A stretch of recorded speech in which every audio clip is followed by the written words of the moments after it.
across the UK, on DAB+, on YouTube, on your mobile, and on your side. This is Talk.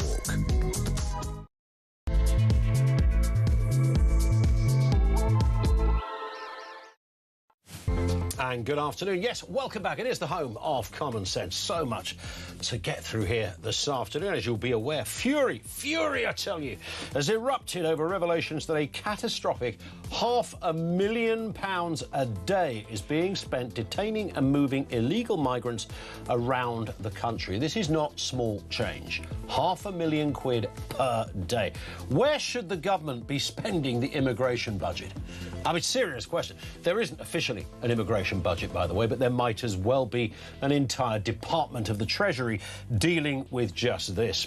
Also this afternoon, the Green Party has been branded mad after Zach Polanski called for the police to be stripped of tasers and pepper spray. Also, they want to close all prisons as well. This lot are Looney Tunes. I'm telling you. More on that in a couple of moments. And Andy Burnham will vow that Britain will stand with Ukraine for as long as it takes as he visits Kyiv today on his first foreign trip as Prime Minister. Keir Starmer had done about 13 by this stage, hadn't he? He was never here, for goodness sake. I noticed Burnham turned up wearing a T-shirt to meet another leader wearing a T-shirt. They're having a tee-off down there in Kyiv. What is going on? Details to come. Everything you need to know. We'll bring you all the breaking news right here on Talk. 0344 499 1000. I haven't sat in this seat for 3 weeks. A couple of weeks on breakfast. Then I was off for a week. I've got to remember, I don't know how to do this. I don't know what to do. It's the same chair. Well, Finn says it's the same chair. I'm not quite sure about that. My buttocks will be the decision maker on that in about 2 hours' time.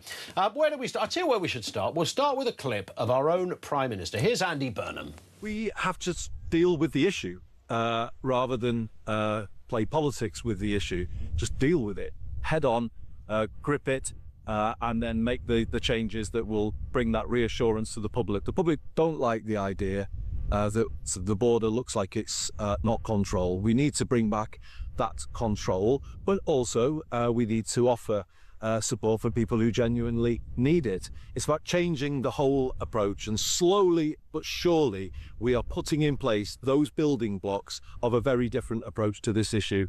It's working, but there's more to be done. Oh, for God's sake, it's worth playing that just to get more annoyed and to have that compelling urge to want to gnaw off your own elbows. He doesn't get it, the pussyfooting around. The one thing we do know about Andy Burnham, of course, is that he's a massive fan of public transport. He loves a bus. He's the Reg Varney of Westminster. That is a vague cultural reference for the kids. He loves a taxpayer-funded initiative that subsidises your right to travel either free or at a massively reduced rate.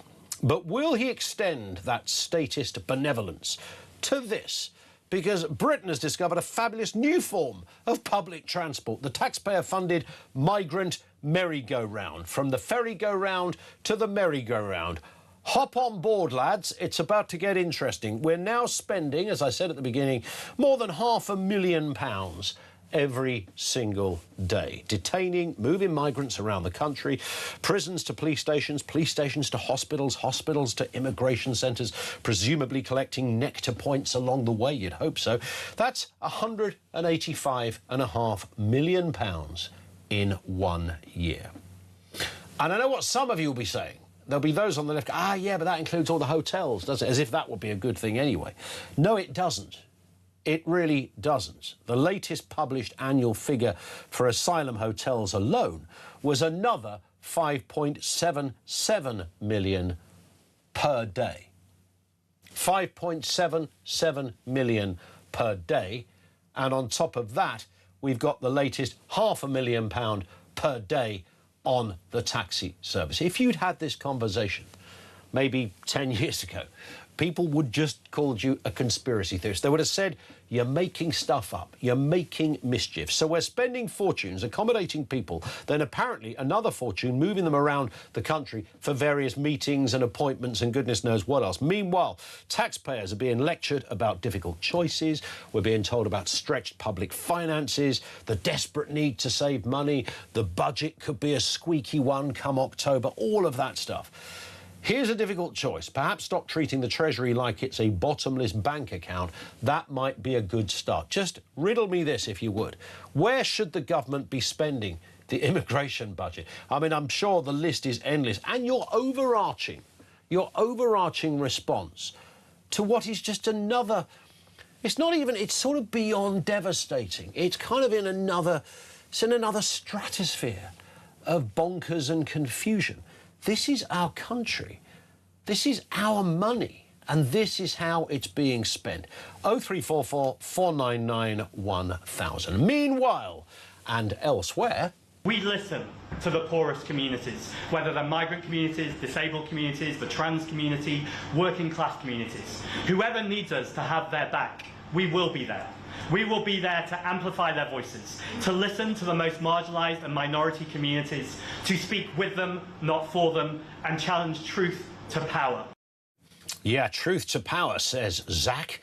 What planet are the Green Party living on? They're considering taking away tasers and pepper spray from police officers. Ultimately, they'd actually like to close every prison. Seriously, what exactly happens when a violent, I don't know, armed criminal with a knife refuses to cooperate? Do we ask the officer to wag a finger at them? Perhaps offer them a strongly worded leaflet? Is that the answer? Police officers confront the very worst of society. That's part of their job. Murderers, rapists, terrorists, violent thugs. Tasers and spray exist precisely because words or a wooden baton aren't often enough. And then there's the ambition to make prisons obsolete altogether. Where exactly do the most dangerous offenders go? Do they just go home?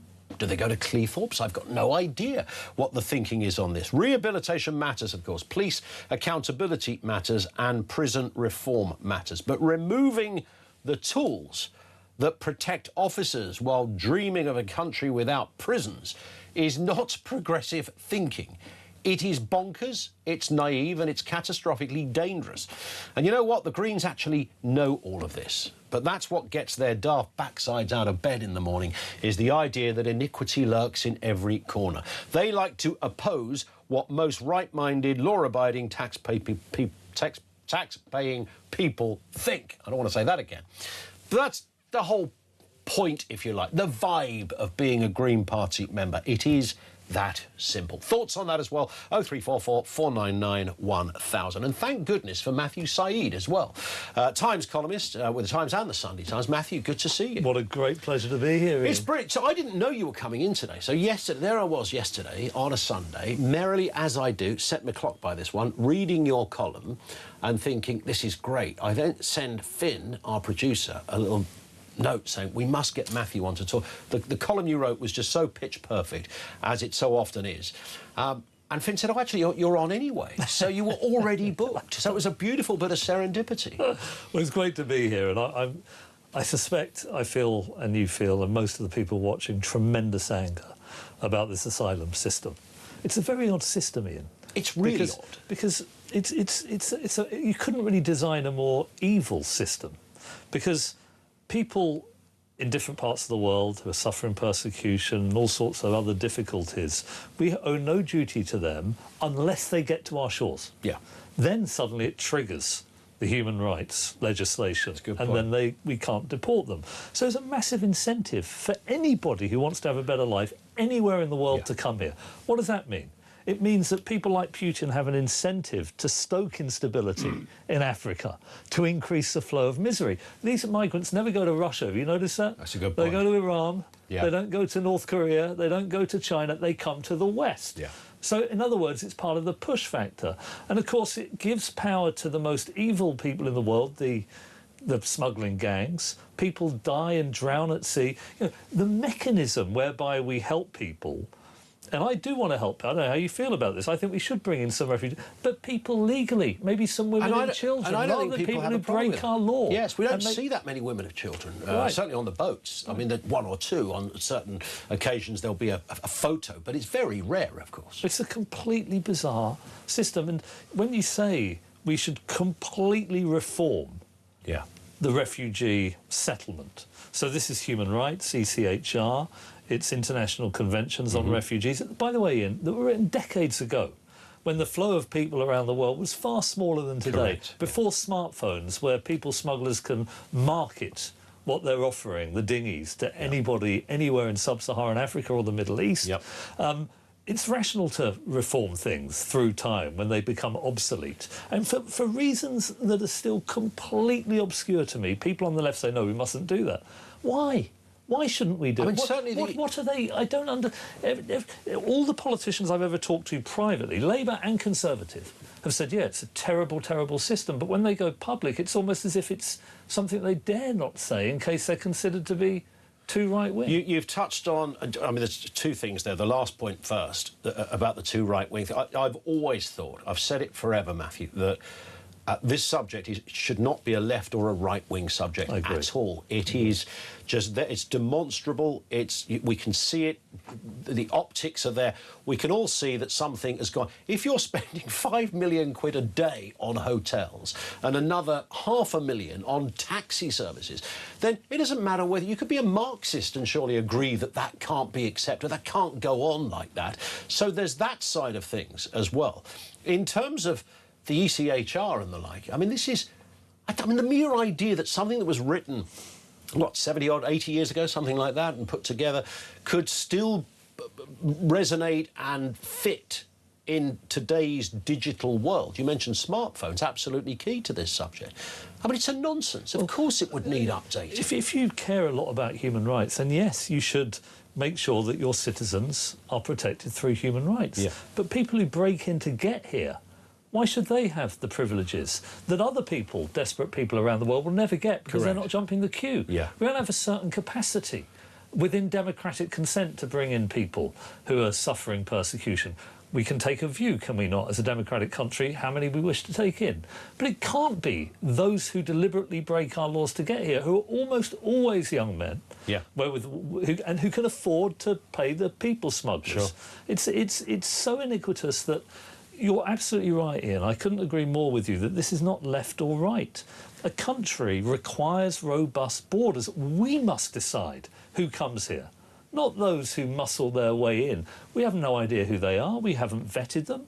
We don't know whether their cultural values are the same as ours. You talked about the ruinous fiscal cost, and think about that cumulatively over the last 20 years, the cost of housing and all the rest of it. But then there's also the crime, where we don't seem to have adequate statistics on what has been happening. And it seems to me that it's also had a deeply attritional effect on the concept of the nation. Yeah. A nation is not just a territory with a flag stuck on it. It's a covenant where you accept certain duties, you have certain responsibilities.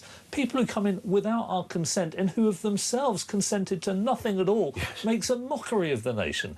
That, I think, is highly significant because a sense of nationhood is so important for how we do things well and project power in the world. And what I find, I went to Spain last week. I was only there for 5 days, whatever.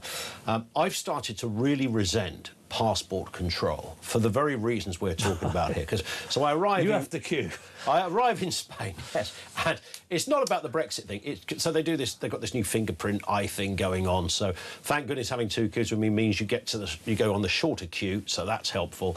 And that bit didn't take very long. But the idea behind it, of course, if you question any official, whether they're British or Spanish or anyone, they would say, "Oh no, it's because it's a border. You have to know who's coming in. You have to know who people are. We can't. It's the 21st century. We can't just rely on an old picture. We need your eyes, your fingerprints, Lord knows what else." I arrived back at Gatwick the other way round. It's a little swifter. It was very few people there, as it turns out, but the same argument would be made. Your passport is an official document. You know, what do you think you're going to do? Hop over the barrier, mate? Of course you're not. You've got a special document there. It cost you... But, OK, so that's how important it is on that side, but on this side it's not important at all to even question somebody who arrives on a boat, possibly from somewhere like Iran, which would have a very specific resonance at the moment, and within 4 hours they could be in the Four Seasons and wander around anywhere. So all of that passport stuff is guff. That no longer exists to this particular cohort. That's right. It's a mystery to me. I think possibly one explanation, at least for some of the progressives, is they don't care or believe in the nation-state. When I was a member of the Labour Party, by the way, Labour under Attlee was a deeply patriotic party. This is somebody who won medals for heroism in World War I. Bevan, they created NATO. Yes. Yes, it's a remarkable group of people who cared about this country, particularly the working classes, as I do, and I hope you do, and I hope most people do. And then you think of what Labour and certainly certain progressive, the Greens would be a very good example of this. When I used to go to Labour Party meetings in the late 1990s, you'd have people. There was this guy called Walter Wolfgang.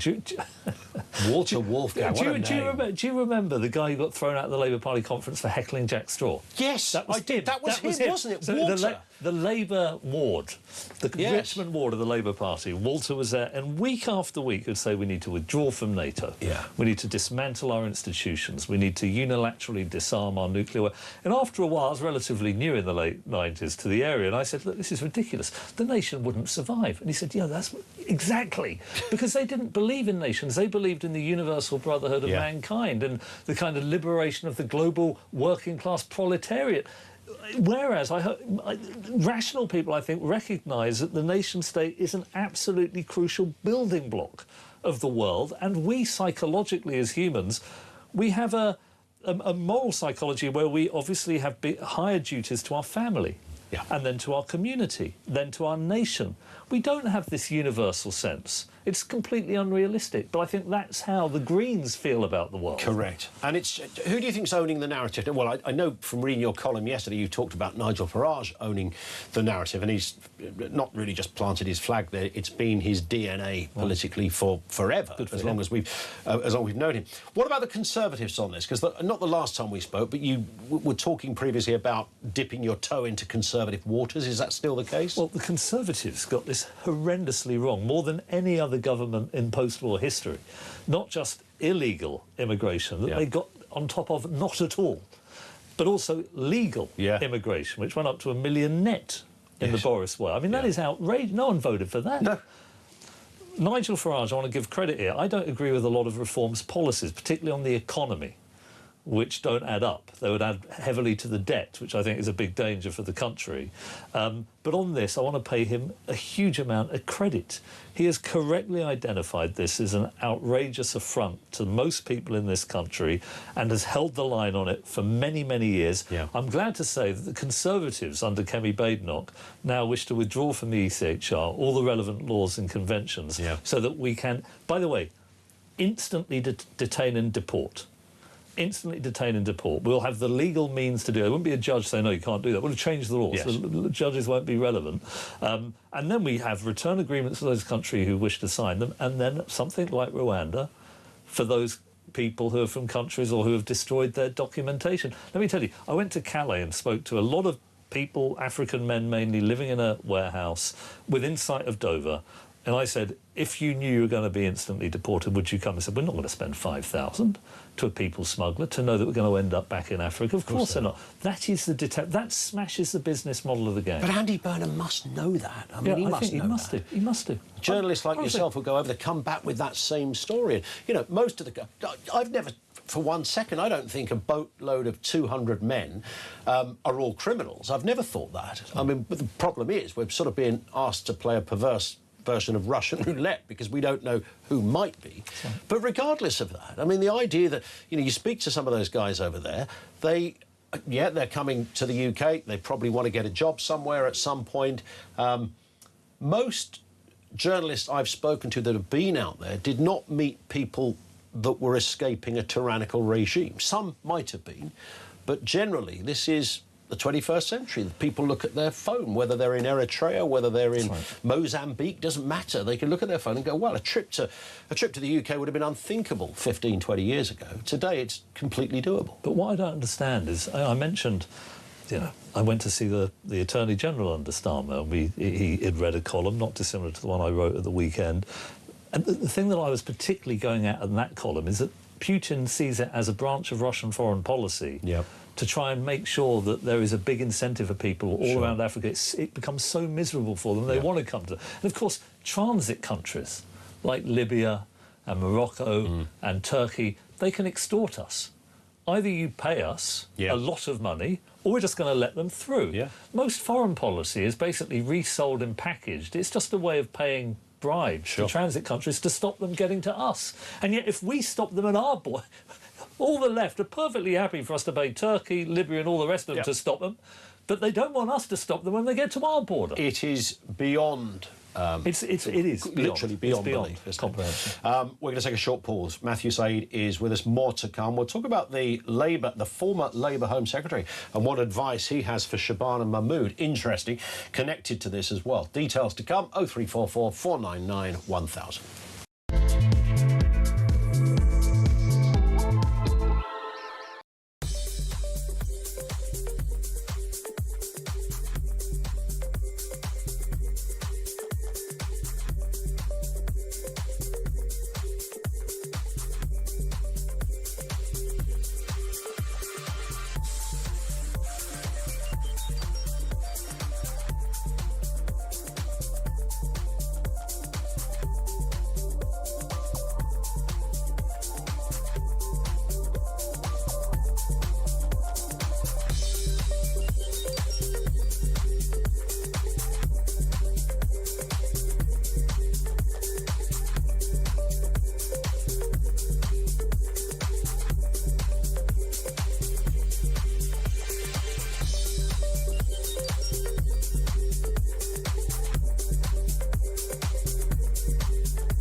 There's two big pull factors. One is that they speak the English language, because we spent a couple of centuries going around the world colonising it and teaching everyone our language. There's the reason that the Labour Party will forever allow people to come to this country. They've got a network of people that speak our language, and the other is that there is a black economy. Sam, you're not telling me a majority of migrants who come to this country can speak English, are you? A lot of them come because they feel they can work better in the English language than they can in many other European languages. Explain to me then why they don't bring their wives and children. Across the UK, on DAB+, on YouTube, on your mobile, and on your side. This is Talk. It is Talk, 24 minutes after 1 o'clock. Matthew Said is with us. A couple more stories to get through. We'll have to be slightly briefer on these ones, Matthew. Former Labour Home Secretary Alan Johnson has said that Shabana Mahmood should disregard backbenchers' criticism of her planned immigration crackdown because they are out of touch with public sentiment. Now, the difficulty there, of course, is that we know that Labour backbenchers can stop a lot of stuff happening. Starmer found this out with his welfare bill. Nothing actually happened there. And here's Alan Johnson, former, mostly respected, former Home Secretary. I got to know him a little bit when he was in that job. Nice chap, former postman, proper working class guy, all of that credential. And he's saying, look, you've got to push it through. You've got to push this through because otherwise, you're going to be in trouble. But can you ignore Labour backbenchers? I miss the day. I think Alan Johnson, I don't know him as well as you. I've met him a couple of times. I think he was an immensely impressive politician. Wonderful writer, by the way. Did you ever read his brilliant autobiography? No, I didn't read it, but I know it did really well. Oh, it's marvellous. Yeah. And he said it was the best job. He said to me once, he said it was the best. He said, I missed that job every day of Home Secretary. So it was the best job ever. Yeah, and he came from such humble beginnings. Completely, and made it through talent and work ethic and all the rest of it. I miss the days, whether you agreed with, particularly the first Blair government, 97 to 2001, I think that was an impressive government in very, very many ways. I saw Blair, he says name-dropping outrageously, the week before last, and we talked about the world and where it was going and about AI. I mean, he's totally across all of this. You go to some politicians, they don't know what, SpaceX is. They're not entirely sure what's happening in AI or these amazing vertically integrated tech stacks. Blair was there thinking about it, strategic person. And he would, immigration went too high towards the end of Blair's government, no doubt about that. The enlargement was a mistake, was it not? Yeah. For Blair. When 100%. We said we could have had transitional arrangements, the estimate from the civil service, it would be a few thousand. It turned out to be hundreds of thousands. That was terrible. It was something like 12,000 or something, wasn't it? It was 13, if I remember right. But it turned out over a few years it was like 1 million plus. Yeah. That was obviously a massive, massive mistake. But I think that, Johnson is absolutely right. On the backbenchers, what's the point of being a government if you cannot get your legislation through Parliament? Yeah. I mean, that was the reason Starmer backed down on welfare. Is I think he was told by the backbenchers, if you turn it into a confidence matter, just go for an election. Yeah. And he thought, I can't do that. I want to remain as Prime Minister. What's the point of being a Prime Minister when you're a hostage? Yeah. And that seems to be, I think Andy Burnham is going to find very similar resistance with those same backbenchers. Let's move to the Green Party, everybody's favourite party at the moment. They are the gift that keeps on giving, Matthew. Zach Polanski is an interesting character.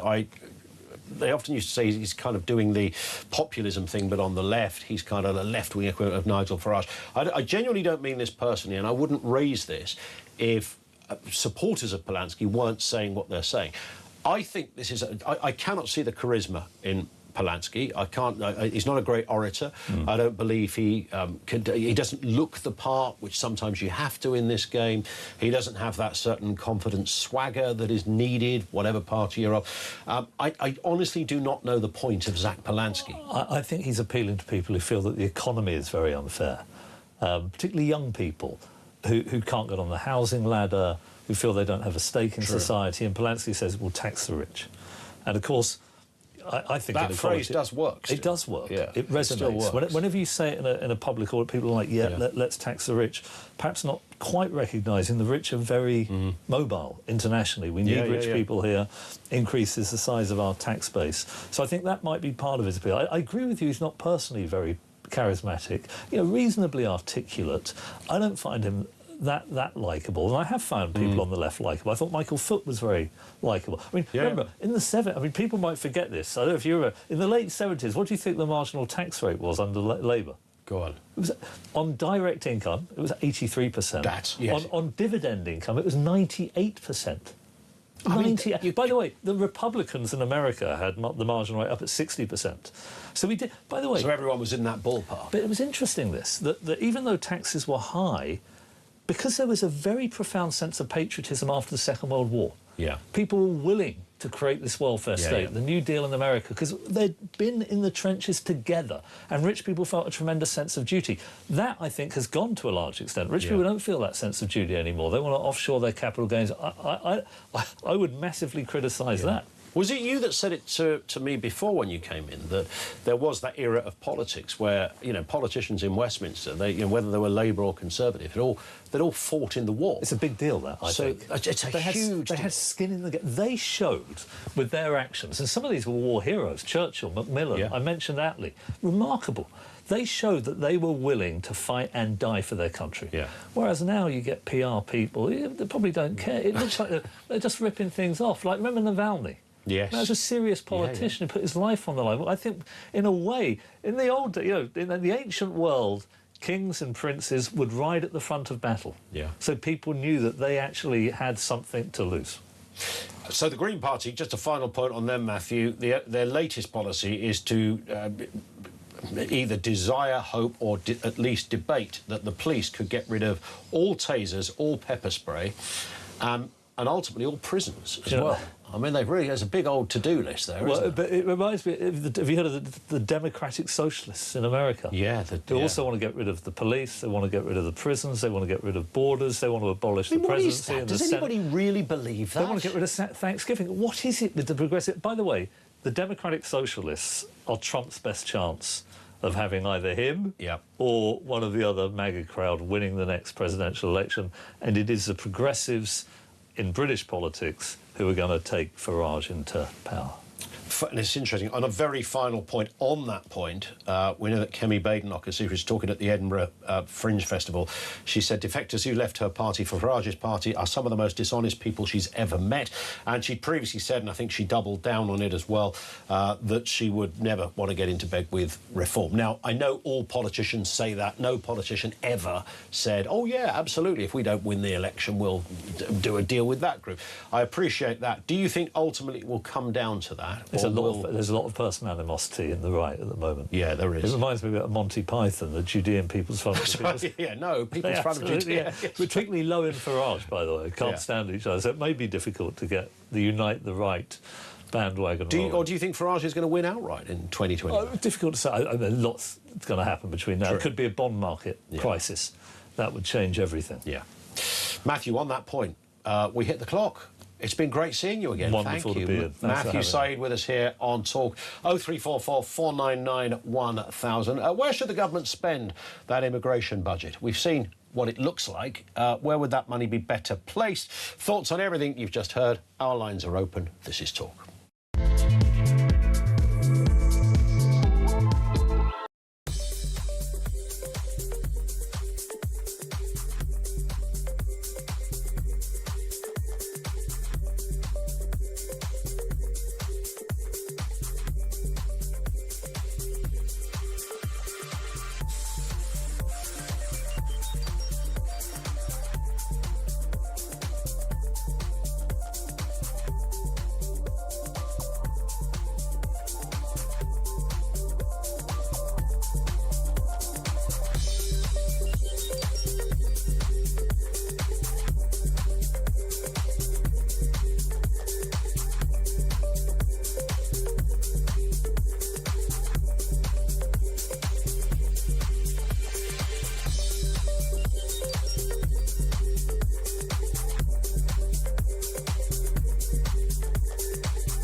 Across the UK, on DAB+, on YouTube, on your mobile, and on your side.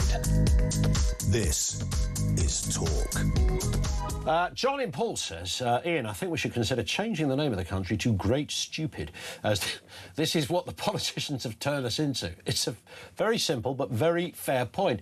Natasha says, Ian, why does the government directly oppose what British citizens want? Like we just don't want thousands of men from around the world coming here. I can't understand their refusal to do anything about it. They talk, but in reality do nothing. In fact, even Andy Burnham, that clip which we played at the beginning, the one we've played so often, and I will never apologise for playing it, where you see Andy Burnham flanked by the white cliffs of Dover. He'd been in the job a couple of weeks and he went down to the coal face of the problem. And you listen to what he said, and he actually said nothing at all. It was a masterclass in a politician saying that. We hear this often, the sort of vacuous, platitudinous way in which politicos impart their message. But that was something else. I mean, it was, if you had to find a direction where he was going with his comments in Dover about immigration, it would be, I don't think anybody would criticise you for saying, well, I think he probably doesn't care that much about it. That would be where you'd settle the money over there at William Hill. You'd open a book on that. But if nothing else, he just doesn't have an opinion on it. 0344 499 1000. Where should the government be spending the immigration budget? I say immigration budget, there isn't actually an immigration budget, OK? There isn't, it's not there in the coffers. And yet we're spending 5.77 million a day on hotels. And now we learn another 500,000 on ferrying people around from appointment to appointment, hotel to hospital, you name it. Let's firstly speak with William Yarwood, Campaign Director at the Taxpayers Alliance. William, good afternoon to you. Always good to gauge your view on these things. I mean, this one's extraordinary, isn't it? I mean, the Taxpayers Alliance for years has been looking at those kind of hidden areas of public spending that are not always made that public. They're there, but nobody bothers to look. You guys have been looking for years, and up pops all manner of interesting facts and stats around how our money is spent. This is different territory, isn't it, this one? Because we've got the curious situation where 5.5 plus 6 million a day, whatever it is being spent in this one area, and it's not actually being hidden. Yeah, completely, Ian. Thanks for having me on the show. Great to be on. And to be quite honest with you, this is money we wouldn't need to spend if our borders were secure, quite frankly. Yeah. So it all stems from that original point about the fact that we haven't for years, both under this Labour government and indeed under the last Conservative government, managed to stop the boats, because I think many of our politicians will throw gimmicks at us like, oh, we're going to have one in, one out policies, which isn't turning out to be very true at all. They'll talk about smashing the gangs, and in reality, the criminal gangs that are helping these people get over here haven't been smashed at all. And then they come up with wonderful ideas, such as shoving more taxpayers' money over into the coffers of the French Treasury to try and make this situation better. And the only thing that we seem to be getting for that is, oh wait, nothing. We don't seem to be getting anything at all for it, except the French taxpayer or French Treasury seems to be getting more money from British taxpayers. And yet this is 500 grand we don't have to be spending in reality if these people weren't here in the first place. But again, Ian, this all stems from a key fact. If you do not control your borders, if you do not control illegal migration, then these costs are going to go up. And one last one for you. The National Audit Office predicts that the cost of housing illegal migrants, transporting them places, the whole 9 yards is going to cost us close to £10 billion a year by the end of this decade. And I think that's a prediction from just a few years ago. I wouldn't be surprised if that figure is now estimated to be even higher. I would bet that your bottom dollar that it will be higher. Absolutely bang on. And I sense with that, this is no longer a figure that politicians can say, well, it's because they do this a lot. They say, well, it sounds a lot of money, but actually, in the grander scheme of things, it's not a lot of money. Sorry, 10 billion plus is a lot of money. It's the entire budget of certain areas, or at least significant parts of it. They can't hide behind the fact that it's small fry. No, they can't. I get annoyed when politicians talk about that. They talk about that in relation to public spending as well. They never, by the way, they never think of adding it all up, do they? Going, well, that department, it's only 500,000 here and it's 2 million there and 1 billion there. If you put it all together, the figure is massive. Yeah, indeed. I mean, they leave that kind of job to us, really, at the Taxpayers Alliance, don't they? They can't be bothered to do it themselves, and we're more than happy to do it for them, but nothing ever seems to really change in that respect. But yeah, in regards to the view on spending, most of the time they will say, oh, this is just a little bit of money here and there. And yet when it comes to tax hikes, they go, oh, well, it's only a little bit of money we're going to extract from you guys. We really need this money. When in reality, there's multiple things they could be doing to cut waste. And also, in regards to illegal migration bill, stopping the boats and putting this money towards frontline public services, putting it towards tax cuts. How about putting it towards defence? Everyone talks about increasing defence spending. How about they go ahead and do that instead? But again, this all stems from a key point. Politicians from both the Tories and Labour have failed the British public time and time and time again on this issue. And now that is incurring massive costs on British taxpayers. And no wonder that these people are getting rightly angered about it, because they think, hang on, why do I get up every single morning? Why do I bother going to work? Why do I bother paying taxes? And when I see my potholes not being filled, when I see transport infrastructure crumbling, when I see my public services not working properly, but it's okay because illegal migrants are being ferried from hotel to hotel and from hospital appointment to hospital appointment. I'm completely with the British public on this one, and the only way to stop this is by stopping the boats detaining and deporting and sending these people back to their countries of origin. That is the only way to deal with this massive incurring bill. It was interesting. We had Matthew Said in with us in the first section of the programme, William, and the reason I find people like Matthew rather fascinating on this subject is not least because he's a great talker and he's a great journalist. His columns are always great to read. You don't always agree with everything, but he's just a gifted writer. But the main reason is because he's a former Labour man. He was, member of the Labour Party back in the sort of early Blair years. And he's taken a bit of a journey and he's now in a very different place from where he once was. To see somebody like him getting animated and writing about this stuff is always encouraging, because you can see that someone has actually sort of not exactly woken up. That sounds patronising, but he's just aware of the basic... Whether you're left-wing or right-wing, these are the facts. No one with a straight face could say these numbers of people coming over are acceptable. No one with a straight face can say 5-6 million quid a day on hotels is acceptable, and no one with a straight face can say a taxi bill for 500,000 quid per day to take migrants on appointments is acceptable. Everybody with a brain knows that. You have to wonder who the people who don't know that actually are.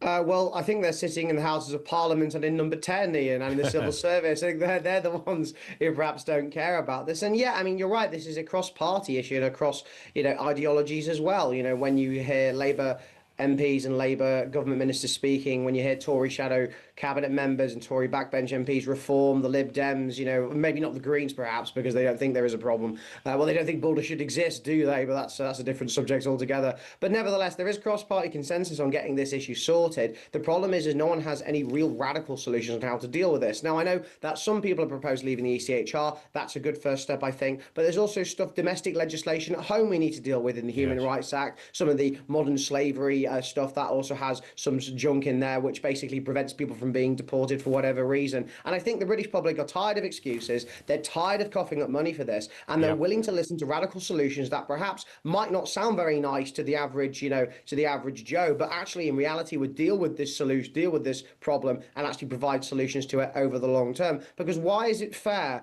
for people waking up at 6 o'clock in the morning to be paying taxes only to see their infrastructure decline and then see more and more illegal migrants come over and be put up in hotels? Why is it fair on the foreign nationals in prison point? Why is it fair that a single mother working 2 jobs is paying for the bed and board of an Albanian drug dealer in a prison? It is simply not fair. The social contract in this country between the taxpayers and the state, I think, is fundamentally broken. And if Labour wanted to gain some popularity, I mean, I know they're having a bit of a Burnham bounce at the moment, but if Burnham really wanted to be super popular, he would go full to the wheel, kneel to the wheel on radical solutions to dealing with this, because if he doesn't get this under control, the public, like they didn't forgive the Conservatives, are not going to forgive him either. Absolutely, but if he did all of that, even you and me'd consider voting for him, for goodness sake. I mean, that's how powerful it would be. William, great to have you on with us as ever. Thank you, William Yarwood, Campaign Director at the Taxpayers Alliance. Let's speak with David Spencer, former Detective Chief Inspector of the Met Police, now Head of Crime and Justice at the Policy Exchange. David, good afternoon to you. So nice to have you with us. And one of the reasons we wanted to speak to you, in fact, the main reason, is it ties into all of this. You've done a really interesting piece at the Policy, a report where you've spoken, I know you did the interview yourself as well, to 14 former Home Secretaries. Was that a decision that was taken over a big meeting or over a pint where somebody said, here's an idea, let's do this? It's not easy to get all that lot. I didn't interview them all simultaneously, but nonetheless, it's still a bit of a task. No, that's right. And, meetings and pints they're not necessarily exclusive. True. They can be done together. And so, it was a little while ago we made the decision. But obviously, we're very grateful to the 14 former Home Secretaries who've given their time and their wisdom in terms of what it was like being Home Secretary and taking on that role. And it's everyone from Ken Baker back in 1990 through to James Cleverly in 2024. So it's a pretty big project that we've taken on here, and it's great to be able to publish it today. And a lot of interesting names in between. So on those substantive issues, like immigration and where they were at the time and what they think about what's going on now, what did you manage to glean from that particular cohort? I don't know what the collective noun is for a group of Home Secretaries. I'm sure if we put that out to our listeners, it wouldn't necessarily be that kind, but you take the point. What was the kind of variance of responses on that very hot potato of an issue? The most recent interesting point was made by Alan Johnson, who was one of the Home Secretaries under Gordon Brown. And he said that he thought that the current Home Secretary, Shabana Mahmood, she needed to press on with the work she was doing. He said, don't listen too much to your Labour colleagues. When you're doing something that really needs to be done, particularly on illegal immigration, you're always going to get a kickback. And so she's got to carry on. The more she listens to her backbenchers, the worse it'll be, because it's a very big issue for the public. So that was Alan Johnson, obviously a Labour Home Secretary under Gordon Brown, giving some pretty strong advice there to the current Home Secretary on immigration, Shabana Mahmood. It's interesting, isn't it? Because he knows that, and maybe, I don't know whether Andy Burnham knows it or not, or whether he feels it in his political DNA. But of course, it's all very well saying ignore your backbenchers, but of course they can cause absolute flipping chaos for you.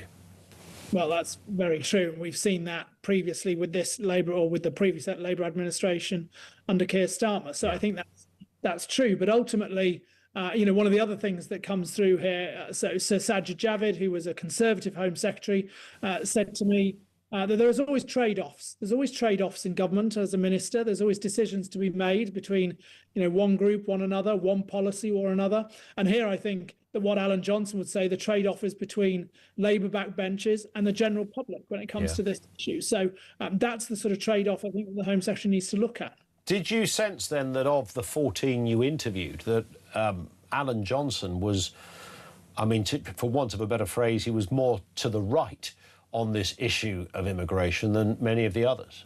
No, I wouldn't say that. I wouldn't say he's more to the right. I think the reality is that with the benefit of no longer being in office and no longer having to deal with backbenchers, on this issue and on a whole range of issues, actually, these former Home Secretaries were very clear-sighted on what needs to be done by government and in government, and actually what the public are looking for. So I think that was really clear.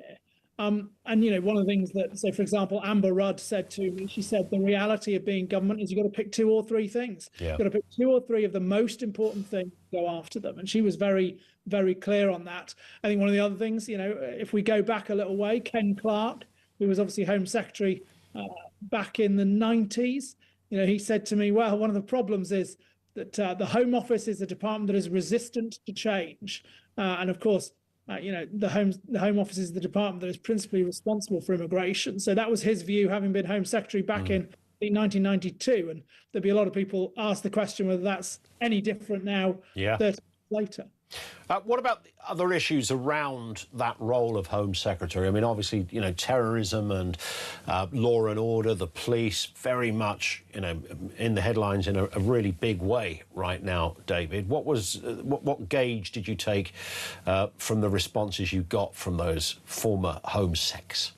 Well, that's right. One of the things that we saw here, and particularly having the benefit of interviewing Home Secretaries over such a long time period, over sort of 35 years or so in reality, one of the things that we saw was how things have changed over that time. And in particular, one of the things that's changed when it comes to policing is actually the level of control and the level of influence that ministers are able to have on policy making with the police. So one of the things that happened that changed in the sort of 2010s under the coalition government was the introduction of the College of Policing, which I know you and many of your viewers will be familiar with, have been at the heart of things like non-crime hate incidents and chilling effect on free speech there, and also the Police Race Action Plan and the impact there on sort of without policing without fear or favour. So the College of Policing have been central to that. And what we've seen from some of these interviews is that policy making on policing has moved away from ministers and become more and more something that chief constables do on their own through things like the National Police Chiefs Council and the College of Policing.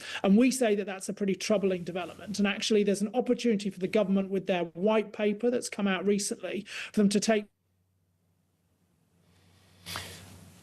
And we got frozen right at the end there, David, right on that last point. But we got you back, David. Sorry, you were talking about the white paper being frozen and then you froze. Yeah.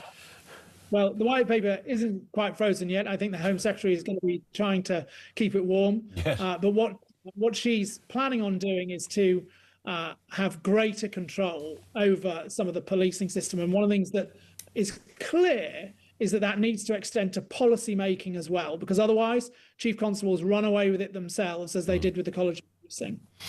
Just final point then, having spoken to 14 former Home Secretaries, which one stood out to you as being the one that you looked at and thought, and I know this is quite an unfair question, particularly if I ask the next one, but which one stood out and you thought, yeah, they really were on the money, they knew what they were doing?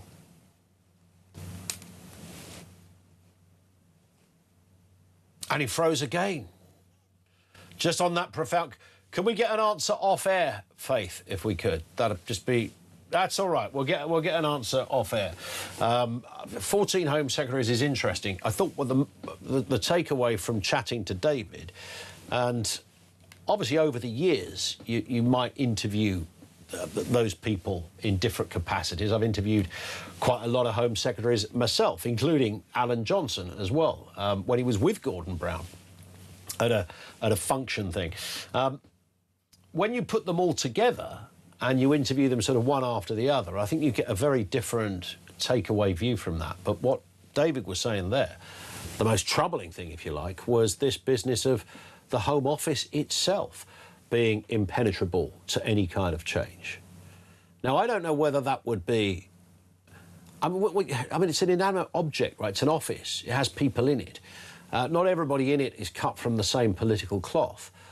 There might be almost a unionised type groupthink that makes life easier for the head honchos. We always talk about the permanent secretary being the head honcho at the Home Office. There's a lot of head honchos. The permanent secretary might be the number one, but there's loads of others there. And they are resistant to change. I think often it's a laziness, it's a complacency. It's much easier to retain the status quo than it is to start mucking around with stuff. Some of them will have experience of what happens when you muck around with stuff, but your heart's not really in it and it doesn't work out. I don't know what the reason would be, but how bad is that? What a terrible indictment of our system when Home Secretaries themselves, who should be the real head honcho, find that their own department is not susceptible or even open to any kind of change. That will surprise no one, by the way. 0344 499 1000. Over to you with lots of comment on the way. We're chocker at this end. This is Talk.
There's two big pull factors. One is that they speak the English language, you know, because we spent a couple of centuries going around the world colonising it and teaching everyone our language. There's the reason that the Labour Party will forever allow people to come to this country. They've got a network of people that speak our language, and the other is that there is a black economy. Sam, you're not telling me a majority of migrants who come to this country can speak English, are you? A lot of them come because they feel they can work better in the English language than they can in many of the European languages. Explain to me then why they don't bring their wives and children.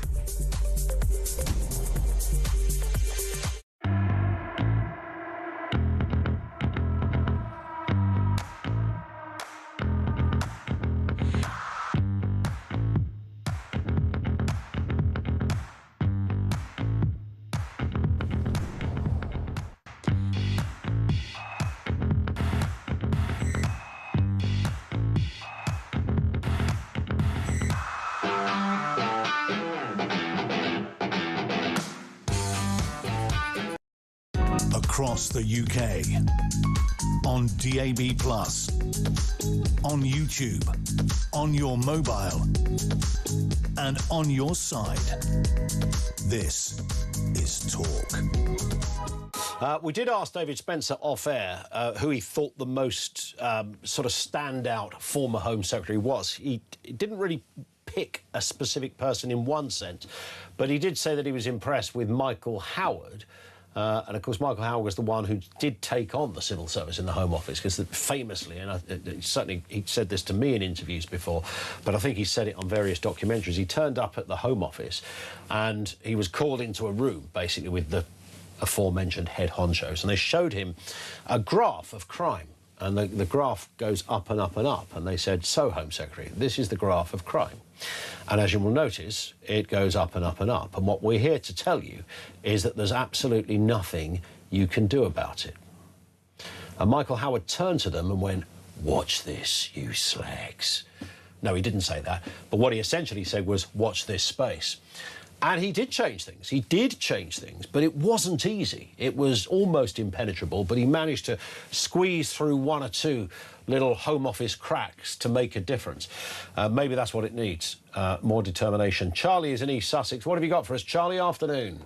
Good afternoon, Ian. I've sort of missed you in the afternoons, but, there we go. That's all right. We're back now, back to the big run-up to Christmas. It's nearly Christmas, so we're all excited. Yeah. Well, as a normal person in the street, I know you can't have everything. But look... That's very true. Look, Ian, we're talking about £10 billion as a migrant cost towards the end of the decade. Yep. I think we've got to look a little bit further than that, because it's the cost that you don't see. It's the social cost. It's the cost of an NHS appointment, a doctor's appointment, a school place. Those costs aren't put into that figure, are they? So when you're looking at what the real cost of all of this is, it's absolutely tremendous. Yeah. And no one, I believe, in government, and I don't care what party, well, uni party, they will not. Absolutely not even be. They might be thinking about it, yep. But there's absolutely no way that they would want to put a figure on that. So I think when you're looking at the way the country's going at the moment, the tax burden on ordinary people, where on earth is this money going to come from? And it's not just the 10 billion. And how bad does it have to get, though, Charlie, in order for even Andy Burnham to go, hang on a sec, this is ridiculous. It doesn't matter whether you're a Labour person or a Tory or anyone else for that matter. Anyone can see. We're talking tens of billions of pounds going forward here. Well, we are talking tens of billions of pounds. I mean, when Burnham's come out and said, he wants to increase the percentage of GDP towards foreign aid. Well, that's getting back up towards 13 billion quid again. So when you're looking at all those people that are trying to make decisions, and you're looking at, and as a normal guy in the street, I'm thinking, what is it that you are not understanding?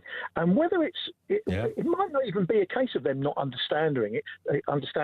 It's a case of them actually not wanting to understand it. And for my mind, Andy Burnham reminds me of one of these guys. When I was a junior salesperson, we sat in a room and they'd get one of these consultants in to tell you how to flog sausages, and it's, it's this, and this.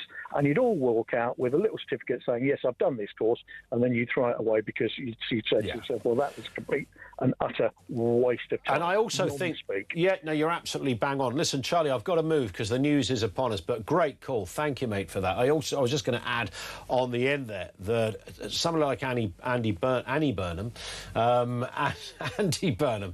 has never had to have a negative opinion of immigration before. When I say negative, it's not negative, actually, it's positive, but negative in the conventions of left-wing thinking. He's never had to say those words. So to have to stand up and talk about how bad a situation is troubling for these guys. 0344 499 1000. Lines are open. Let's get the news at 2.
across the UK.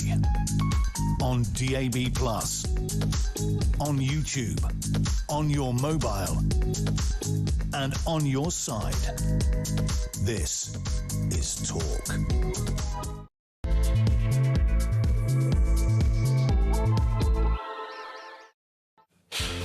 0344 499 1000. What are we talking about here? Loads, actually. I mean, it's pretty busy. Fury has erupted over revelations that a catastrophic £500,000 a day is being spent moving illegal migrants around the country for various appointments and changes of address. I mean, this is on top, by the way, of the 5.77 million that's already being spent every day on hotel costs. You couldn't make this up. I'm going to ask a very obvious question. Where should the government spend the migration budget, which, by the way, technically doesn't exist? They've got to find it from somewhere. Where do they get it? Oh, yes, you and me. Simple as that. Also this afternoon, the Green Party has been branded mad after, what, only just now? After Zach Polanski has called for the police to be stripped of tasers and pepper spray. I mean, these people are literally ill, OK? This is the sort of stuff they think about. And Andy Burnham will vow that Britain stands with Ukraine for as long as it takes, as he's visiting Kyiv today on his first foreign trip as Prime Minister. He literally turned up in a T-shirt. And I only raised that point because, firstly, I don't really want to see my leaders in T-shirts, but he's about to meet another leader who also wears T-shirts. So there is a tee-off taking place over there at Presidential HQ this afternoon. We'll bring you the latest and hopefully the pictures. Lots to come. 0344 499 1000. This in from Pauline, who says the police need to be armed, not disarmed. The Greens and extreme left wing are a threat to society as we know it. Frightening times. Indeed, they are. The only consolation is that they won't ever be in power. Certainly not in our lifetimes, but they could be pivotal in changing who does get into power, of course. One comes in here from Kate, who says, Matthew Said is so correct on the immigration issue. He's my favourite Sunday Times columnist. If you've never checked out his columns, they're a complete delight to read. If you've got a moment, and you know when you go on holiday, you think, what am I going to read when I'm on holiday? Just take 12 Matthew Said columns with you, and you won't be disappointed. People might point around the swimming pool. What are you reading? Agatha Christie, bit of J.K. Rowling, Matthew Said, I'll have you know. You'll gain a new respect for that, I promise you. Tony in Bournemouth, if you want to vote for a coalition of the Marxist and monster-raving loony party, then vote for Polanski and the Greens, says Tony. It really is in that ballpark, but it does oddly appeal to a certain contingent. And that's the problem that Andy Burnham has got. Does he play to that crowd a little more than any other crowd in order to retain his power in number 10, which could be short-lived if there was an election tomorrow? We will see. Now, as we mentioned, the Green Party and their radical shifts is all there to be seen. However, it's not the first time we've heard Polanski speak out with his idea of what a bigger, wider society should look like. Just have a listen to this. We listen to the poorest communities, whether they're migrant communities, disabled communities, the trans community, working class communities. Whoever needs us to have their back, we will be there. We will be there to amplify their voices, to listen to the most marginalised and minority communities, to speak with them, not for them, and challenge truth to power. And that group of minorities that he speaks of, I suppose, now includes criminals to a certain degree, given that he doesn't want the cops to have any kind of way of retaliating. I mean, goodness me, our track record in this country is so admirable in terms of the way not just firearms police officers, but those that carry taser as well, of course, in the ballpark of being armed, but clearly not quite the same thing. It is so rare for officers even to use a taser. It doesn't happen an awful lot. Every time it does, I think I'm right in saying, I'll be corrected in a moment, but even if an officer sort of pretty much removes the taser and doesn't point it, that still has to be registered, that it's been removed from the holster. You know, all of that, the diligence we have around it is just incredible. And the officers that use taser are incredibly responsible. And of course, once in a while you'll see a piece of footage, usually on socials, where people will start debate, yeah, should he have tased? Did he need to tase him? Was it right? Was it wrong? Of course we know that, but on balance, it doesn't happen very often. Take away taser, take away pepper spray. What else does he want to take away? The ability to arrest criminals? Let's speak with Sir Peter Fahey, ex-Chief Constable of Greater Manchester Police and former National Lead of Prevent. Peter, good afternoon to you, sir. Good afternoon. I bet you're glad that you never served as a cop under a Green Party government. I mean, it does seem a really strange idea. The important thing to say here is that the use of taser actually reduces the likelihood of injuries. Before taser was developed and introduced, the only option officers had was really to use a baton, or in the past, a truncheon. And indeed, most things like deaths in custody, deaths of people being restrained, was because officers were, a large number of officers had to jump on and restrain a violent individual, which actually is a very dangerous and difficult thing to do, but, and often ended in that person, or, sometimes having a medical emergency or stopping breathing. So, taser is actually a device which reduces the likelihood of injury. And as you say, in I think it's 92% of cases, when an officer draws the taser from its holster, that is enough to calm down the situation. It's only in 8% where they actually have to deploy it and use the barbs, which delivers the electric shock. And as I understand it as well, as soon as the taser is pulled out, the officer's body-worn video comes into operation and films the whole scene. As you say, every use has to be recorded.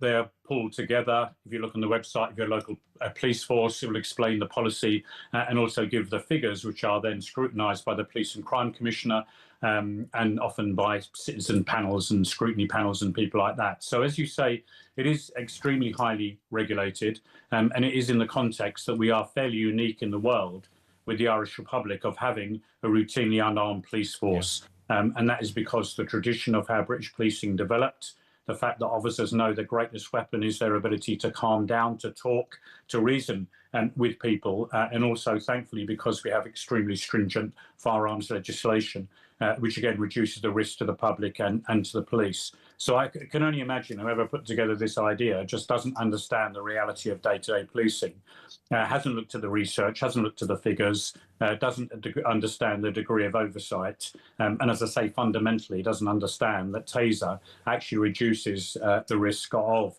injuries and reduces the police having to use physical violence. Indeed, and most officers do not carry a taser. Of course, I think I'm right in saying that it's still the case, Peter, that is a matter of choice for an officer. They don't have to if they don't want to. Yes, that's right. Although I think more and more operational officers are having it, but clearly people like detectives, people working on different operations and child abuse, all those sorts of things, and not on the street day to day, won't have one. But it is an important an important tactic. But on the other hand, it is really important we keep it under view, and there is that level of scrutiny, because I think, as you said, Ian, on the whole, British people are proud of the record of policing, the way we police, which is very, very different from other countries and often paramilitary police forces. But officers need to have the tools to do the job. There is a reality about some of the really dangerous situations they're dealing with, people on drugs, people on psychotic substances. That is becoming a greater and greater threat. The number of assaults on police officers is going up. And therefore, to do something like this would just be an enormous dent in police morale. I think it would probably generate the work to rule. And I think probably as well, it must be illegal under health and safety legislation in terms of employers' duties to create a safe workplace. Well, indeed. And I mean, it's interesting that obviously, we live in a democracy. People have different kinds of political views, and that's fabulous. And, we're not North Korea. So on that side of it, I get it. People can have what views they want.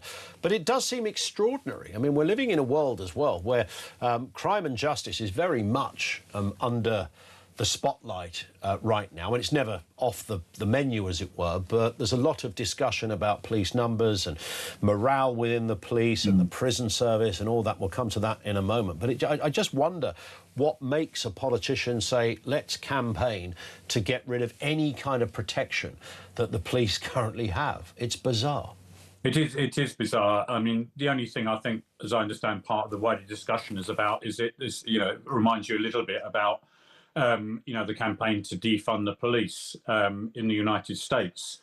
And Ian, there are arguments to say there are other ways to reduce crime and disorder. I think there is an argument that there's some people in prison don't need to actually be there. Certainly when I was Chief Constable of Greater Manchester, I got to the stage that we were spending so many time on mental health cases that I said, don't give me any money, just go and spend it on mental health nurses and take this work away from us. So all those arguments are out there. But ultimately, the police force is there because it is a police force. It is there to use force in the right circumstances under the law and be accountable for that. Yeah. And there are dangerous individuals out there, people who are willing to put other members of the public at severe risk to injure and kill police officers. Certainly in the context of what we've seen over this weekend and the dangers that officers face, this is really, the wrong time to be having this debate, as you say, in terms of police morale and the fact that a lot of officers, whether we like it or not, are feeling unsupported at the moment. Absolutely. Well, this is also a party that wants to get rid of prisons as well, so I don't even know where to start on that one, Peter. No, indeed. As I say, there are strong arguments to say there are a group of people who shouldn't be in prison and can be dealt with in other ways, and technology through curfews and other things, if that is properly monitored, does offer, another solution for some offenders. I think there is an argument to say, there are too many women in prison and there are other ways of dealing with it. But at the end of the day, you do have dangerous offenders. You have people who need to be punished. You have to take into account the views of victims. And we have to have a criminal justice system and a prison system which absolutely gives the public confidence and means we don't descend into mob justice or, vigilante justice. That's why this is so very, very important. But we do obviously need a long-term solution to the prison crisis, but that can't be on the basis of closing prisons. It is about, the whole criminal justice system, the way it operates. It's been operating on the basis of thought through policy, not just knee-jerk, because we've got too many in there at one particular time. And just this story I wanted to just run past you as well, Peter. I don't know if you clocked this one today. Some police officers are now carrying 2 warrant cards, one identifying them as male and the other as female, depending on how they feel that day. So there's forces in Suffolk, Norfolk, Leicestershire confirmed they had issued more than one card to officers who say they identified as both male and female. What do you make of that? It makes me feel very old, if I'm to be honest. I don't know. I presume those policies are thought out. It's obviously in the wider issue around gender and identity, but, I think that is potentially confusing, if not a security risk.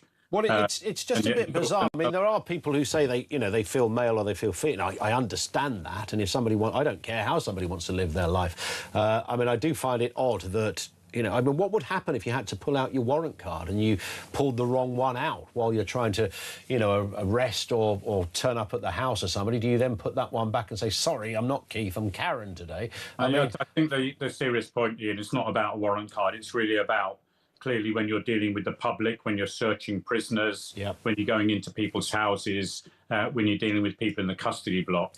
This is a really, really serious issue. And therefore, I presume there has been some policy developed to deal with that.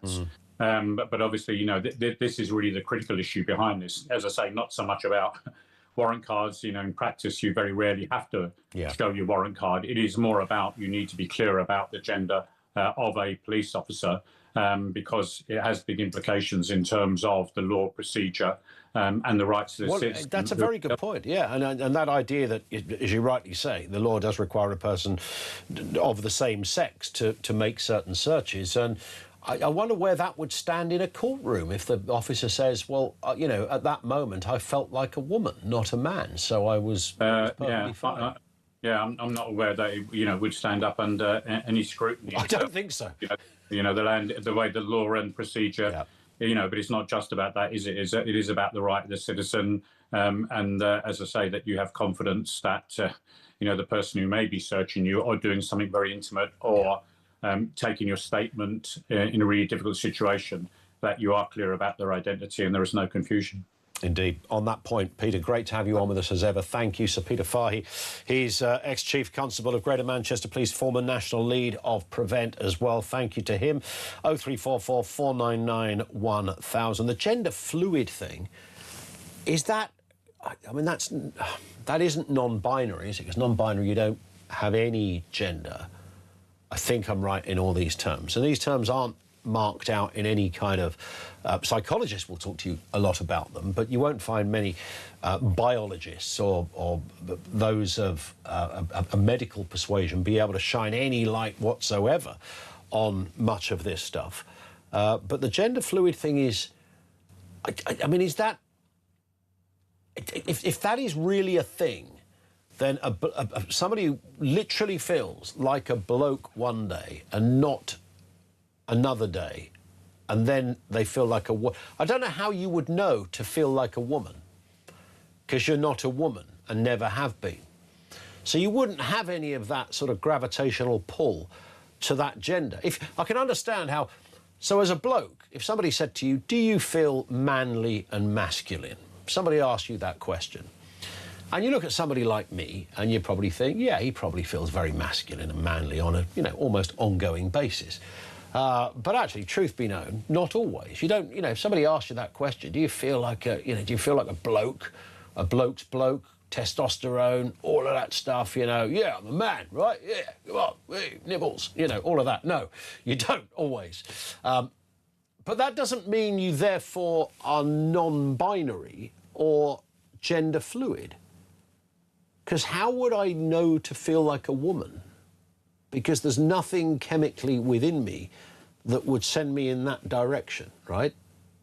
I just wouldn't know how to... I mean, what happens on those days? Do you start becoming irrational and moaning a lot? Is that what happens? And you go, oh, I must be a woman today. Thank you very much. The 1970s just called. 0344 499 1000. More from you in a couple of moments. Loads to get through on this. Details to come and your calls on the way. This is Talk.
There's two big pull factors. One is that they speak the English language, because we spent a couple of centuries going around the world colonising it and teaching everyone our language. There's the reason that the Labour Party will forever allow people to come to this country. They've got a network of people that speak our language, and the other is that there is a black economy. Sam, you're not telling me a majority of migrants who come to this country can speak English, are you? A lot of them come because they feel they can work better in the English language than they can in many other European languages. Explain to me then why they don't bring their wives and children. Across across the UK. On DAB+, on YouTube, on your mobile, and on your side. This is Talk. 21 minutes after 2 o'clock. This from Aubrey, from Upminster. Given their connection to the Home Office, I think that the collective noun of Home Secretaries should be an unfitness of Home Secretaries. There's been a lot of unfit ones. I think that's fair. Really good point from John in Bristol. Hospices around England are 40 million short and are making people redundant and reducing bed numbers. 40 million is less than we spend on migrant taxes in 3 months. Just think about that. I think hospices are far more necessary. You see, does an MP, does a Prime Minister, oh man alive, this is just so frustrating. Which bit of that equation? There's probably lots of other really seductive, very important arguments and examples like the one that John in Bristol has just made. That you could say, but look, this area here is short of, 20, 30 million quid. And we're not even talking about the hotel bill for migrants. We're talking about the taxi bill or the cost of ferrying migrants around from one location to another, whether it's a hospital appointment and a court appearance, a police station to sign in or whatever they might be required to, whatever the case. I mean, if you're taking migrants to a police station, you might wonder if there's a bit of a problem. Matt's in Cheshire. What have you got for us, Matt? Good afternoon. Hi, very good afternoon, Ian, and welcome back. Thank you. Britain's not been the same without you on every day. Well, that's very kind. I was in Spain and I was searching, only briefly, for a Spanish equivalent of... but I did get... And I thought, when I get in a taxi, maybe the taxi driver will have the equivalent of El Talk Radio on or Yeah. something.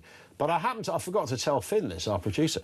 I actually got in a taxi called the Disco Taxi.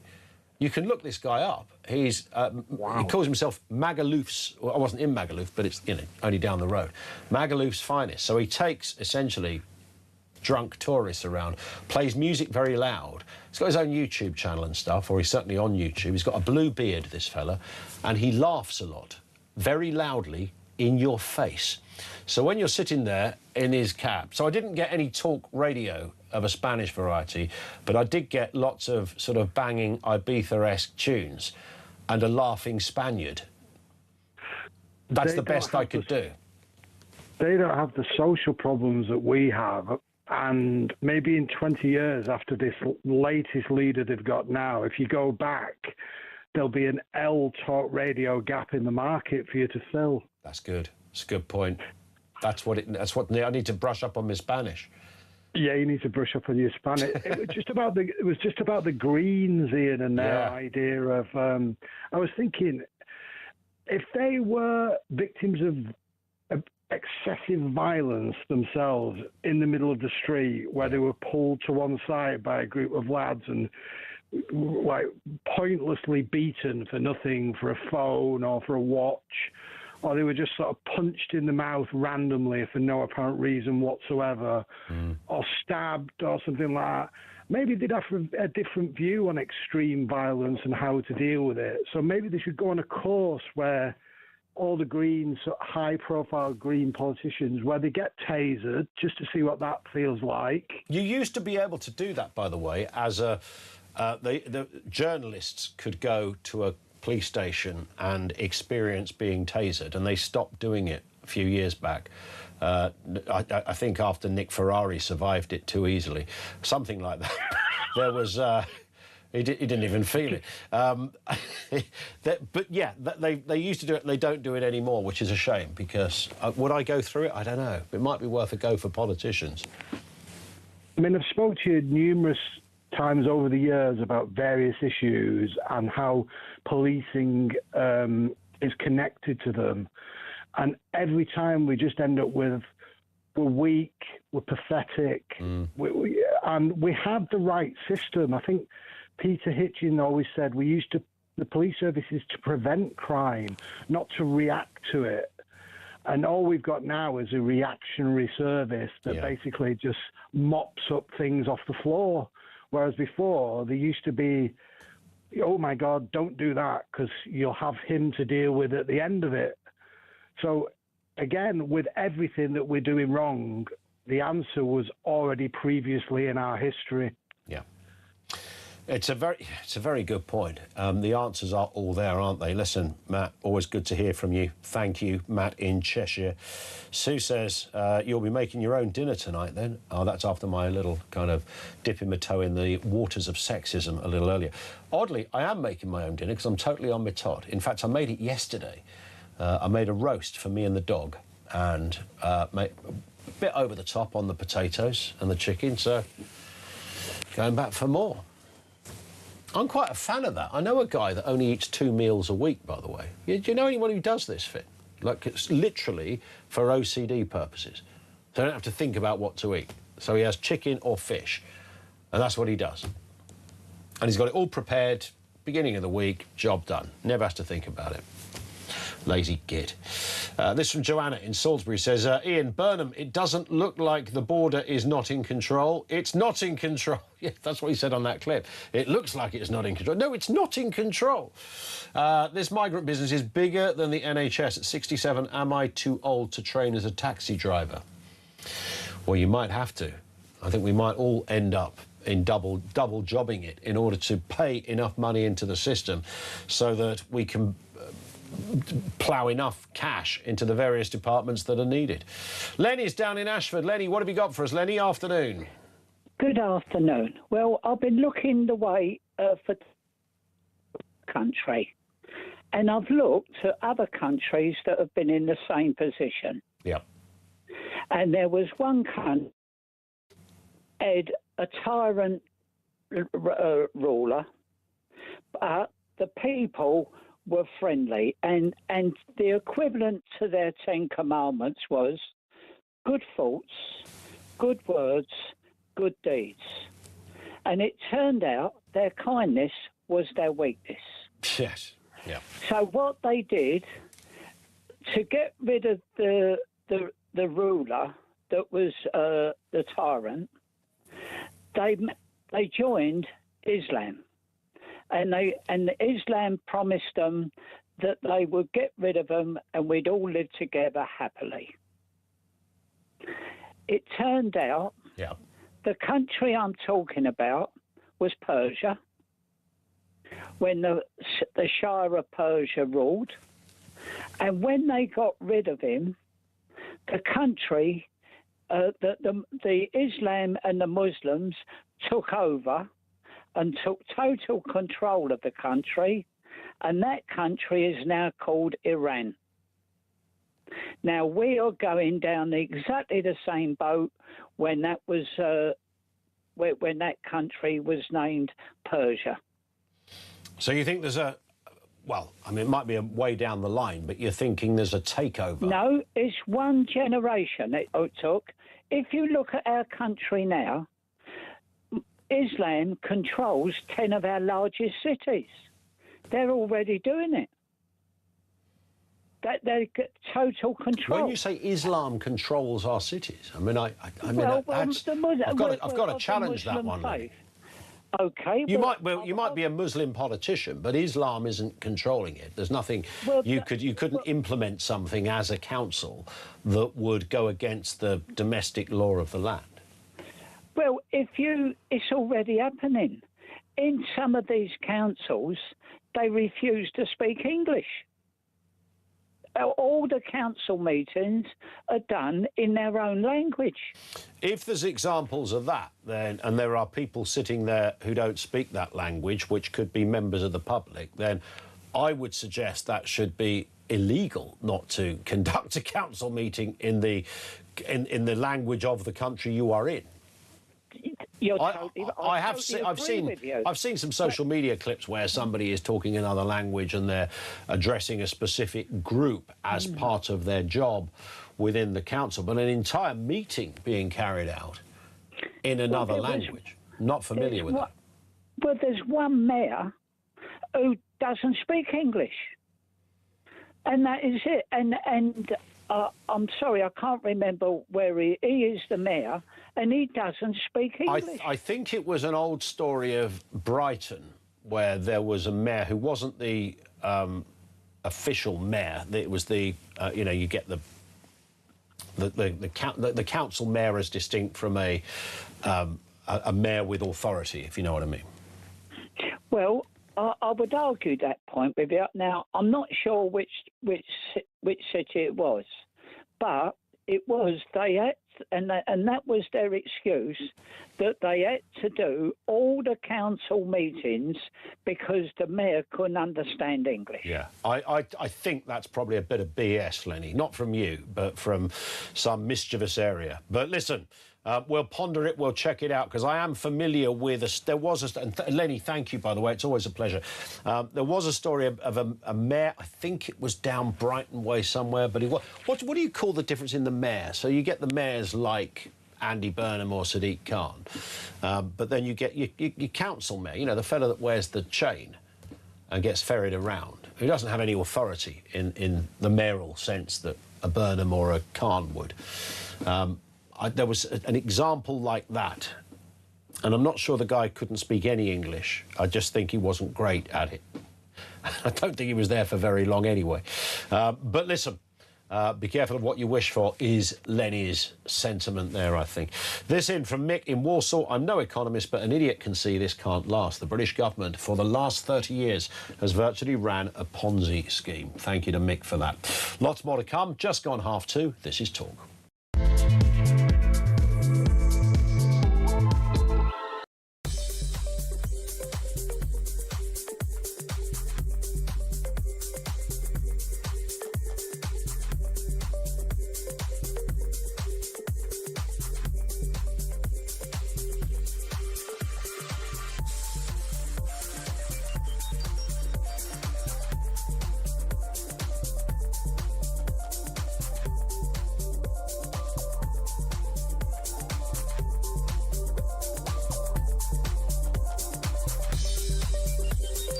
Across the UK, on DAB+, on YouTube, on your mobile, and on your side. This is Talk. 25 to 3. And this one comes in from Gary, who says the government make 8 to 10 billion quid a year taxing tobacco. Soon I can see the UK legalising cannabis. Why doesn't the government legalise it, create cannabis farms and use some of these migrants to cultivate this fabulous plant, not just for the medicine or the recreational use, but as a textile and oils. Tax that and fix the bloody country, says Gary. I never thought about that. I guess there's some work in progress on what Gary's saying, but the basic cannabis farms all across the country. The trouble is, you know, when you... have you had that? It depends where you live. Have you ever had a farmer's field that might be 2 miles away, but suddenly it stinks around your way because the smell of the field, or the dampness or whatever, has created this horrible travelling odour? Would you get a bit of that with the cannabis farms? Would that be snaking its way around the estate? I'm just asking for a couple of mates. Thank you, Gary, for that. Now, what about this story, which I just find this kind of stuff absolutely fascinating. In 2024 and 2025, more than 2,400 adults were referred by NHS clinics for gender-related cosmetic chest surgery, including double mastectomies. A further 2,500 men and women were referred for surgery to remove and rearrange parts of all their genitalia. Now, we've had the Tavistock story in this country, in England, but the Welsh Gender Service appears to be referring people at a rapid rate of knots. Let's speak with Nick Wallace, the broadcaster and journalist who wrote a piece at the weekend on this. Afternoon to you, Nick. Good to see you again. Hi. Good to see you too, Ian. Long time. Yes, indeed. So what's going on here? Because the Tavistock thing, I thought was a bit of a tipping point of, maybe some common sense and, if nothing else, a pause button on what was happening. But it was to a certain degree. To a degree, and of course not perfect, as we know. But this seems that something on a fairly, I don't use the word industrial scale lightly, but given what we're talking about here, I would say 50 people would be an industrial scale, let alone 2,500. Yeah, the important distinction to make is that the Tavistock concerned children, and it was a children's service. The surgeries that are being referred by gender clinics across the country, all over the UK, not just England and Wales, are for adults. The interesting thing about the number of surgeries that are being referred by the Welsh Gender Service is that they are 17% of the UK total, yet the Welsh population makes up less than 5% of the UK total.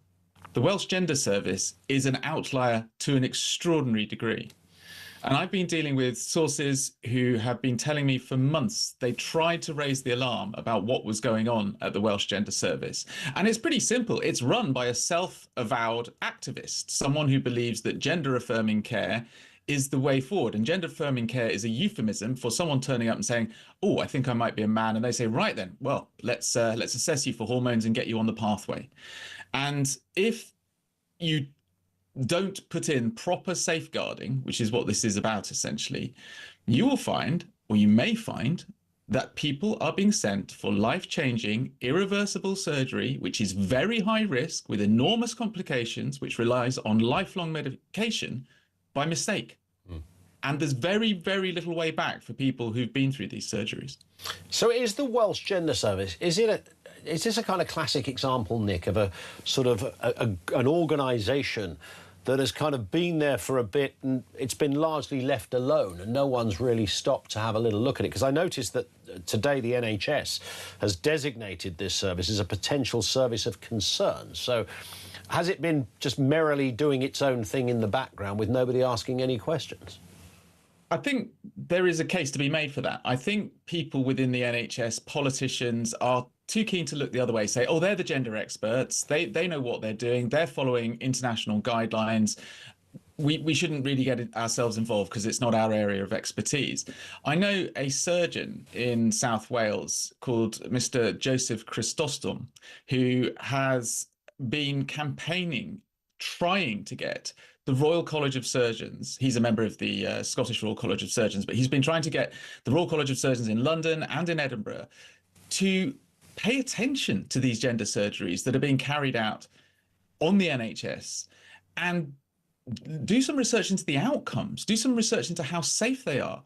And for some reason, the Royal College of Surgeons aren't interested. There's a complete lack of corporate governance, I suppose you could call it, in the NHS as to what pathways gender confused or gender dysphoric adults are being put on, what drugs they're being given and to what extent and how much they are likely to affect them in the long term.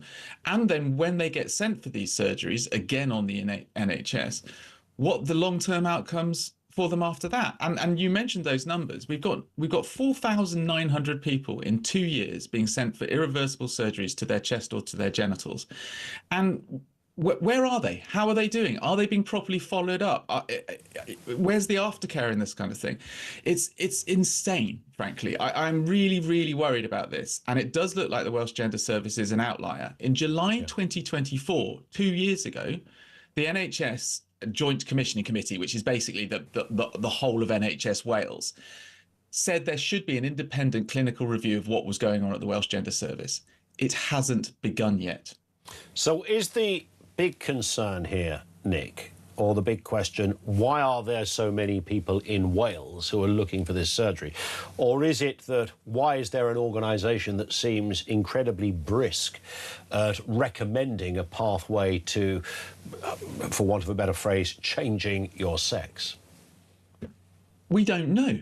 because they haven't done the independent clinical review. Now, it may well be that people in Wales are 3 to 4 times more likely to be trans than people in Northern Ireland or Scotland. It may well be that the Welsh Gender Service is very well staffed. It's able to push through its waiting list of people who are waiting to be properly assessed for their gender reassignment or their gender treatment. Or it may well be that they are pushing people onto a pathway which unnecessarily leads to life-changing hormones being taken and life-changing surgeries.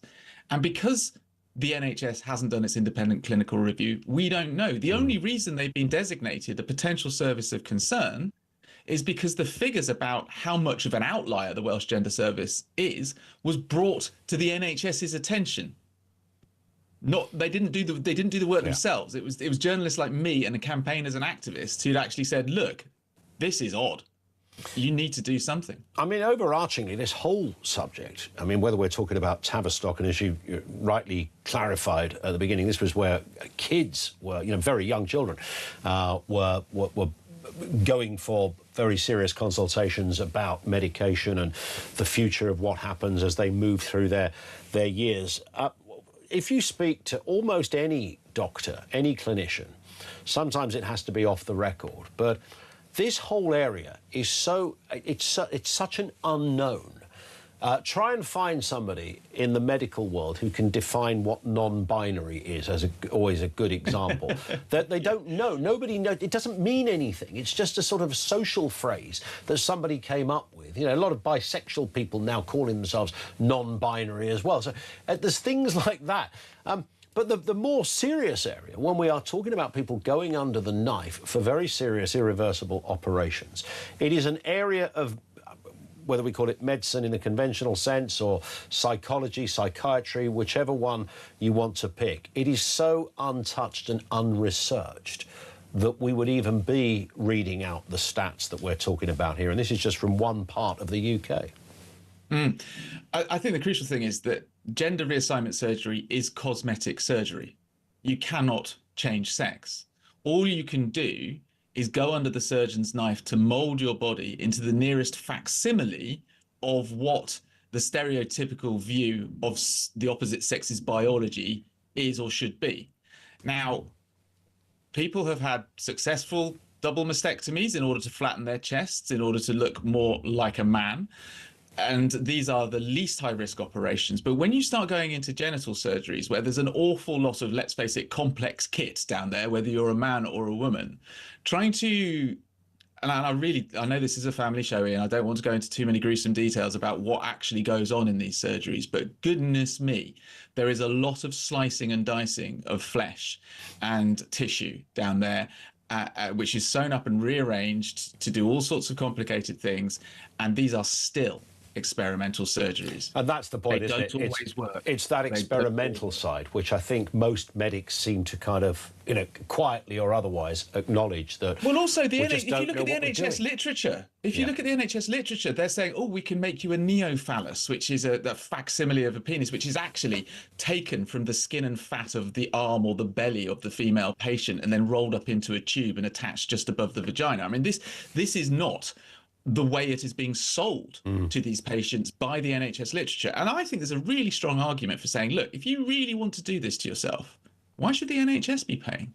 It doesn't pay for other sorts of cosmetic surgeries, or if it does, only in very, very extreme cases. Why are we spending millions a year on putting potentially confused young people, largely, through this process when there are other ways of perhaps treating these people that are cheaper? And if they do desperately want this surgery, well, then they have to save up for it and get it privately. In terms of what I mentioned at the beginning, that NHS Wales has said that this gender service this Welsh Gender Service is a potential service of concern. Is that where this response starts and finishes, or do they go anywhere with this now? No, so it's been designated a potential service of concern. This only came out in an internal NHS document. There's been, until this was picked up, there hasn't been anything public said about it. What service of concern is actually a specific NHS Wales designation. And what it means is that if some area has had either a number of complaints or concerns raised about it internally, or one specific thing has gone very wrong, then it goes into a process whereby a specialist team of independent clinicians will come in and have a very, very close look at what is going on. Yeah. And if they decide that there is a serious risk to patient safety, then it essentially goes into special measures. So this is a separate process from the independent review, which has yet to start, which was promised 2 years ago, which will hopefully report by the end of the year. But I think we are potentially looking at another Tavistock. The sheer number of people that they are basically putting on the slab to have these operations is so out of whack with the rest of the UK. We really do need to find out very, very quickly what is going on. And I spoke to a mother whose son is due to have his genitals removed in October. He's a scheduled surgery. He's gone through the Welsh Gender Service. She thinks they're all activists. She's terribly worried about her autistic son, who she says is very, very vulnerable.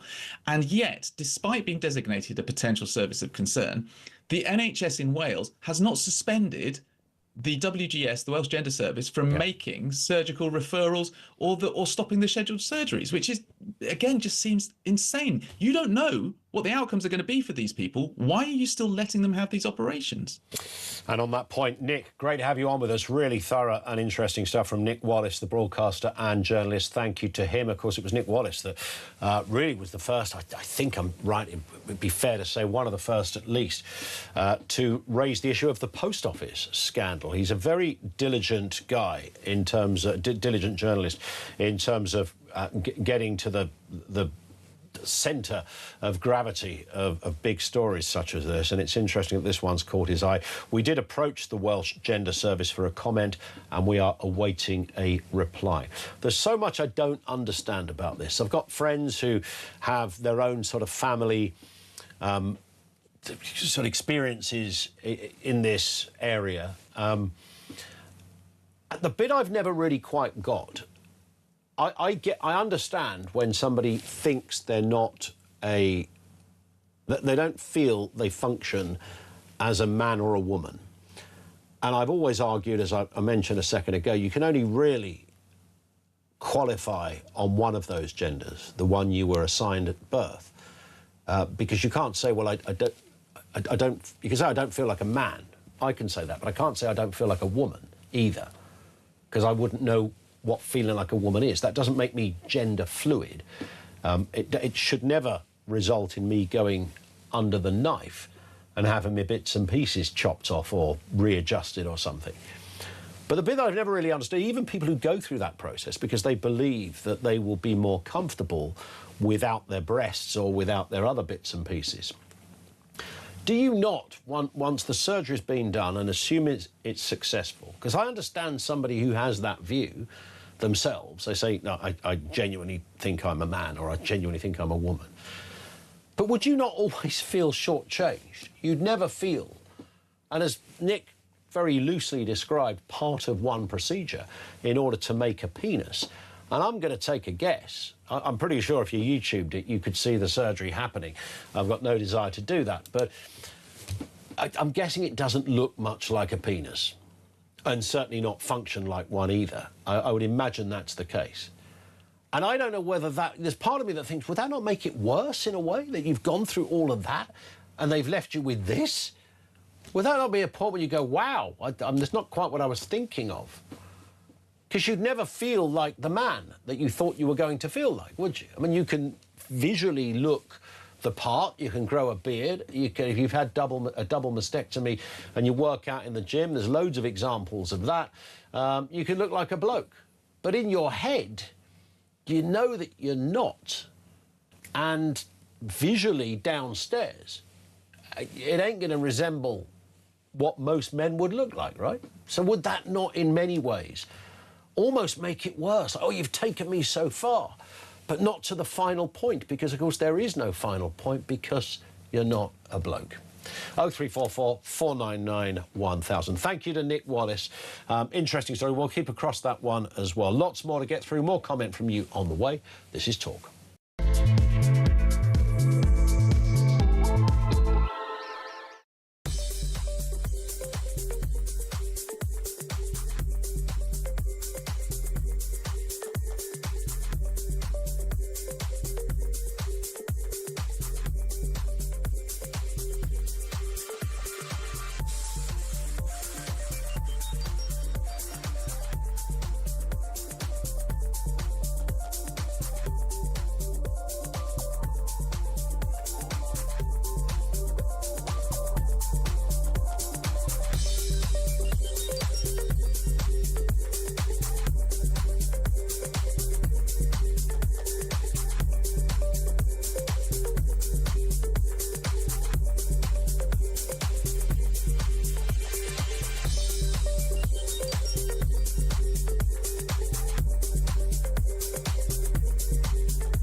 there's two big pull factors. One is that they speak the English language, because we spent a couple of centuries going around the world colonising it and teaching everyone our language. There's the reason that the Labour Party will forever allow people to come to this country. They've got a network of people that speak our language, and the other is that there is a black economy. Sam, you're not telling me a majority of migrants who come to this country can speak English, are you? A lot of them come because they feel they can work better in the English language than they can in many of the European languages. Explain to me then why they don't bring their wives and children.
Across the UK, on DAB+, on YouTube, on your mobile, and on your side. This is Talk. It is Talk, 5 to 3. So the voice of doom. This is the mystery voice, which is always political. We started this 3 weeks ago. Is it day 2? Seriously? Is it just our second day for this? It is. Was that a yes? Sorry, no, your button didn't work, Amy. Sorry, I didn't hear you. I'm not yet that deaf. So it is day 2. So remember, you're looking for somebody who is political or connected to the world of politics in some shape or form, dead or alive, left wing, right wing, male or female. One simple question: who is this? Progress toward these. Say that again. Progress toward these. Progress towards these. Is that what he says? Or she says? Or they says? Here it is again. Progress toward these. And again. Progress toward these. I can't honestly remember. It was so long ago. It's 3 weeks ago we did this. I can't remember who it is. But maybe we'll get a winner, because that sometimes happens when you think you won't. If you think you know, the only way to get in touch is 87222, 87222, if you know who this is. Progress toward these. And if somebody gets it right, we'll tell you who it is after the news.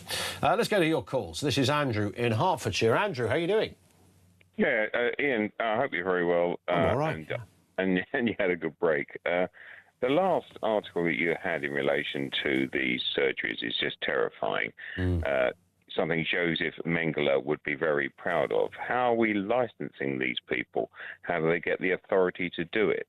And I have a personal experience of someone I played golf with who was a urologist, where a gentleman had this surgery, and then he went back to him 2.5, 3 years later and said, "It's not worked out, I'd like to go back."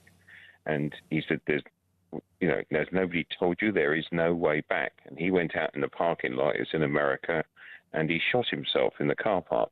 And these people, yeah, because nobody's explained to them. It's not like, you have a dinner tonight and then you reheat some tomorrow, because you can do that and it can almost taste the same. You're never going to be the same. There's no way back. And that's why many of these people commit suicide, and also they go on to be involved in shootings and killings and assaults, because there's no point in their life anymore. They realise there's no point. And I do look. I mean, I know there are. Look, there's some obvious examples of people who do go on to live a life that they seem perfectly at ease with. I don't know what the percentages are of that, and I still can't quite work out how you would ever feel fully satisfied that you had changed gender, because I just can't imagine you could ever reach that ultimate goal, could you? No, that's right. Effectively, it doesn't matter what you do, male or female, you can bolt things till you cut bits off. You're never going to change the material fact. The majority of people that seem to have a positive outcome have something that you and I will never have, Ian, wealth.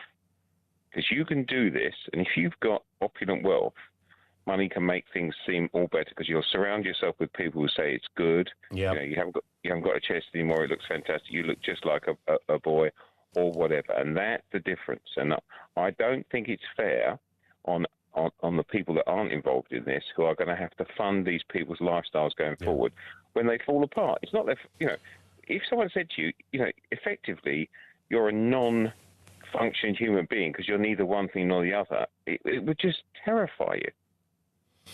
Is it possible that some people just, you might be a female, you might think, look, I've got breasts, I don't like them, I don't want to feel feminine, I don't know what part of the gender spectrum I believe I'm on. I mean, I use gender spectrum in the way that somebody in that position would use it. But I will feel better when I've had them removed. And they have them removed and they do feel better. So is there any harm in that?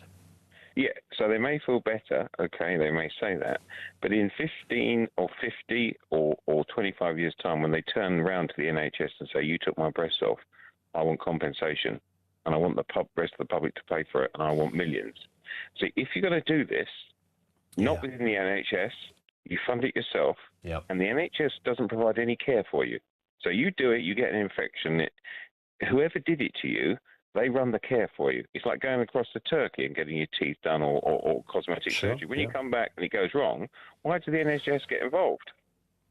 It's a fair point. Listen, Andrew, I've got to run because the news is upon us, but a great call. Thank you, Andrew in Hertfordshire. It will forever be a conundrum. I think the idea that we've seen a massive increase in people requiring some kind of treatment, whether it is mere consultations, counselling, or whether it's actual procedures, medicinal or physical, we've seen an increase. Now, has that increase happened because people feel now they can talk about issues that previously they would have just lived with and not discussed with anyone? Or is there a coercive component to this? For all manner of reasons we could explore. 0344 499 1000.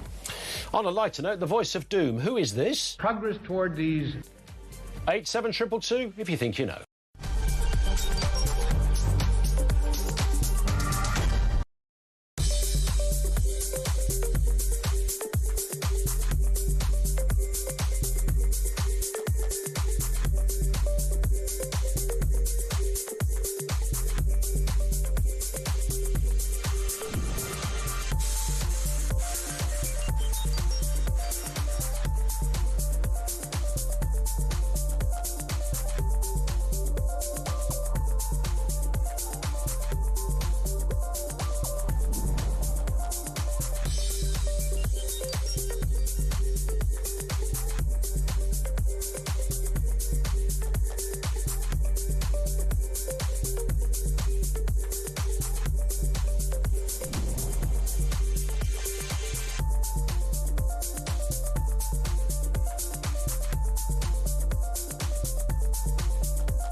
across the UK, on DAB+, on YouTube, on your mobile, and on your side.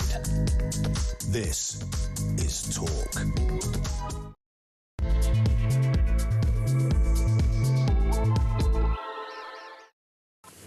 Welcome back. It is the final hour of this show, but there's much more to come. Kevin O'Sullivan's here on Drive, of course, at 4. The party keeps rolling. I say party, I mean sometimes there's not a lot to celebrate in the news, like, for example, today, where fury has erupted over those revelations that a catastrophic £500,000 a day is being spent detaining and moving illegal migrants around the country. Now, this is not the cost of housing migrants. That's already 5.77 million a day. This is on top of that. The figures are absolutely eye-watering. It's £185.5 million a year. This is to take migrants to appointments around the country. It could be a hospital appointment. It could be an immigration centre. £185.5 million a day, in addition to the 5.77 million a day for asylum hotels. At what point does even a left-winger like Andy Burnham not go, do you know what, mate, this is unacceptable. This is ridiculous. We could do an awful lot with that money. As somebody earlier pointed out, you could help the hospice problem in this country, which is massively shortchanged and understaffed. More details and more of your thoughts on that. Also, talking of wacky and bonkers things, the Green Party have been out and about. They've been branded as mad after Zach Polanski called for the police to be stripped of the use of taser and pepper spray. Yeah, this is a man that wants to run the country. And speaking of Andy Burnham, he's going to vow that Britain stands with Ukraine for as long as it takes. He's on a visit to Ukraine. He's turned up adorned in a kind of Zelensky-style T-shirt for a tee-off with the Ukrainian president. We'll have more on that story, and I'm sure there'll be one of those little press conferences a little later as well. Everything you need to know, all the breaking news right here on Talk, 0344 499 1000. Rachel says, good afternoon, Ian. As a proud Welsh lady, my taxes paying for barbaric experimental surgery on vulnerable people under the NHS appalls me. I've got 3 friends with autism. Each has gender dysphoria. Each has considered a sex change, in quotes, at some point. Thank you for highlighting this. I'm going to contact my local AM about the Assembly member about this as well. Rachel, thank you for that. What I never thought would be the case, but increasingly is that you do have activist doctors. And when I say activist, I'm talking about, politicised doctor. You always think, you become a doctor, there's the template of medicine, and those that work in the research element of medicine naturally will look and experiment and offer new and ever more, they hope, effective ways of treating something, whether it is depression or cancer, Alzheimer's, dementia, whatever it happens to be. So there's different groups within the overarching cohort of a doctor, being a consultant, professor, whatever it happens to be. You don't tend to think that there'll be activists in that. There might be some who think, I think this could be different, or I wish they'd try that drug with that drug. I'm always reminded about this when the vaccine discussion comes up. I had somebody again for the 1000th time say, why are you not interviewing this man? He's speaking the truth. Now, there's so much wrong with that. Firstly, the person he was pointing out, I have interviewed half a dozen times, and he's appeared on the station more than that in total. But secondly, you say he's speaking the truth. Well, you would only know that if you also knew the truth. So you'd have to be medically qualified yourself. What you're saying is he's saying something you agree with. And thirdly, that doctor may well have good intentions, but stands in a very much minority in his own field. He's entitled to that opinion. I don't dispute that.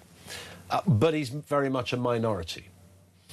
And similarly, you forget with the whole gender issue, I think something similar is happening there, where you have a lot of medics and clinicians who are very much of the mindset that this is not only something that we need to plough more money into, we should actively be encouraging encouraging patients to take what they believe is the common path. Now, I don't think any of that is taught in medical school. I appreciate you can specialise, and I'm sure you know a darn sight more than I do about this stuff. But I can't get away from that phrase of activist medics, because activists exist in all areas of life, even if you like to think they don't.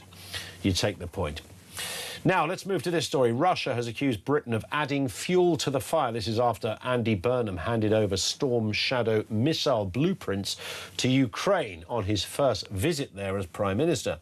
He's vowed Britain will stand with Ukraine for as long as it takes. Let's have a reminder of what Andy Burnham said earlier today. So my second message today to the people of this country, from Lviv to Luhansk, is that we are with you in this struggle all the way, heart and soul. And as Prime Minister, let me say that I am with you personally. He's with you personally. Everybody's with Ukraine. Let's speak with Hamish de Bretton Gordon, OBE, former British Army Colonel. Always good to get your views, Hamish, on these things. Give us your overarching response then to what Andy Burnham has said. Oh, good afternoon, Ian. Thanks for having me on. Well, I mean, I'm very supportive of Britain giving the blueprints to Storm Shadow. This is a very effective cruise missile. You know, I'm rather sad that we didn't give it before. I mean, we have given them a number of these missiles.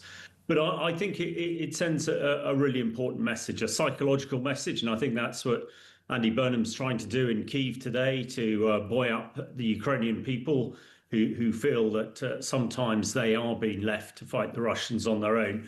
But, you know, there's an awful lot of talk of actually that this might not be the right sort of missile that they need, and they need interceptors to knock down the ballistic missiles that Russia is firing every single day. I think what people are missing is actually it's a Storm Shadow that can destroy those missiles on the ground. And that's, I think, the really important thing, why they actually need it. And we're coming to another pivotal time, I think, in this war. Sure.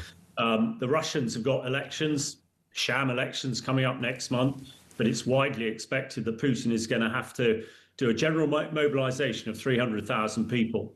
And I think a lot of people looking at this think that he may well not be able to carry on with this war if he does that, because he's exhausted all the ethnic Russians, all the prisoners. He's now going to have to get the middle classes onto the battlefield, and they certainly do not want that. So I think it's a good move. We should have done it a long time ago, and let's hope it'll encourage Trump to unlock the blueprints for the Patriot interceptor missiles, which Ukraine desperately needs to stop those ballistic missiles if we can't destroy them on the ground with Storm Shadow. Why does Russia believe that this is almost a diplomatic incident? I mean, they haven't quite used those words. They talked about adding fuel to the fire. It should be no surprise to the Kremlin and Mr. Putin that our allegiance is with Ukraine. Why would it surprise him at all that we may well be handing over these blueprints, and America may well do the same? Well, absolutely. But this is the game the Russians play. Disinformation and propaganda. That's what we get all of the time. I think it's a realization that the war really isn't going well for Russia. Over 1.5 million casualties. I'm sure you've reported regularly on these strikes onto the Wildberries, the Amazon equivalent, onto the oil refineries. You know, you can't even get oil, you can't even buy petrol in Moscow without queuing for half a day to get it. And you're paying a lot of money. So it's very visual to everybody. And even the Russian papers are beginning to question Putin. So they're trying to do all they can to turn this, you know, against the West, and particularly against the UK for some reason. This figure of 300,000, I mean, it sounds, you know, a pretty horrific prospect. I mean, it's not as if he's not had a lot of manpower there previously. I mean, are we literally talking about, you know, a charge here? 300,000 people, over you go, lads, over the top, as it were. Well, that would be a massacre. That would be reprehensible, even from Putin. You know, the issue being is that they're sending people into the front line with no training. And, you know, even to do the basic training that I did and every British soldier does, takes a year or so. But these kids are given a rifle and a day and a week's training, which is why they're dying in their numbers. If, you know, looking at it cynically with a military hat on, if these 300,000 are going to be effective, Putin's got to train them for a year, got to properly equip them. But that doesn't seem to be the role. He just wants to keep plugging the gap. He thinks that he can outlast the West, which is why this business with the Storm Shadow is a sort of long-term commitment from the UK.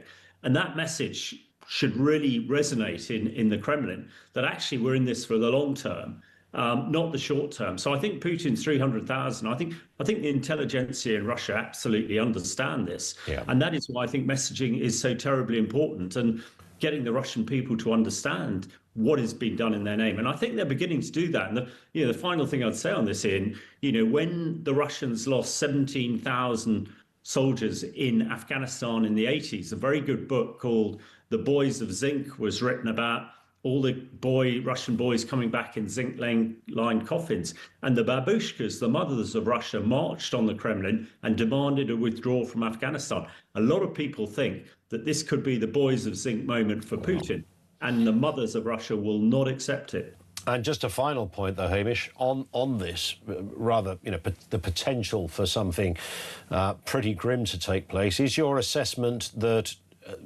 this could get worse then? I mean, we could see a new kind of direction, a more lethal direction from Russia than we've seen in the last years since this has been going on, or is this likely to be a turning point in the opposite direction? Of course, we hope for the latter, but what are your thoughts?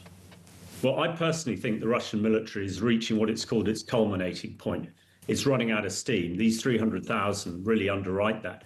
As far as escalation goes, he is throwing every ballistic missile he can at Ukraine at the moment, which is why it's so important that they have the interceptors to stop them. A lot of them are getting through at the moment.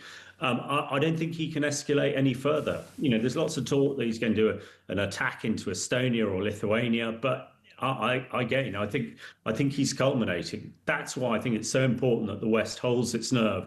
People like Andy Burnham and others commit to a long term, because if after the election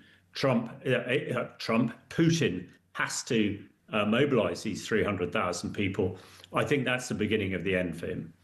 And just a very final point, and naturally, whenever we talk about this, many people get in touch, Hamish, and say, look, why are we even there now? What is it to do with us? What's the significance that the UK not only has to be there in political terms and support, but the huge amount of money that goes there?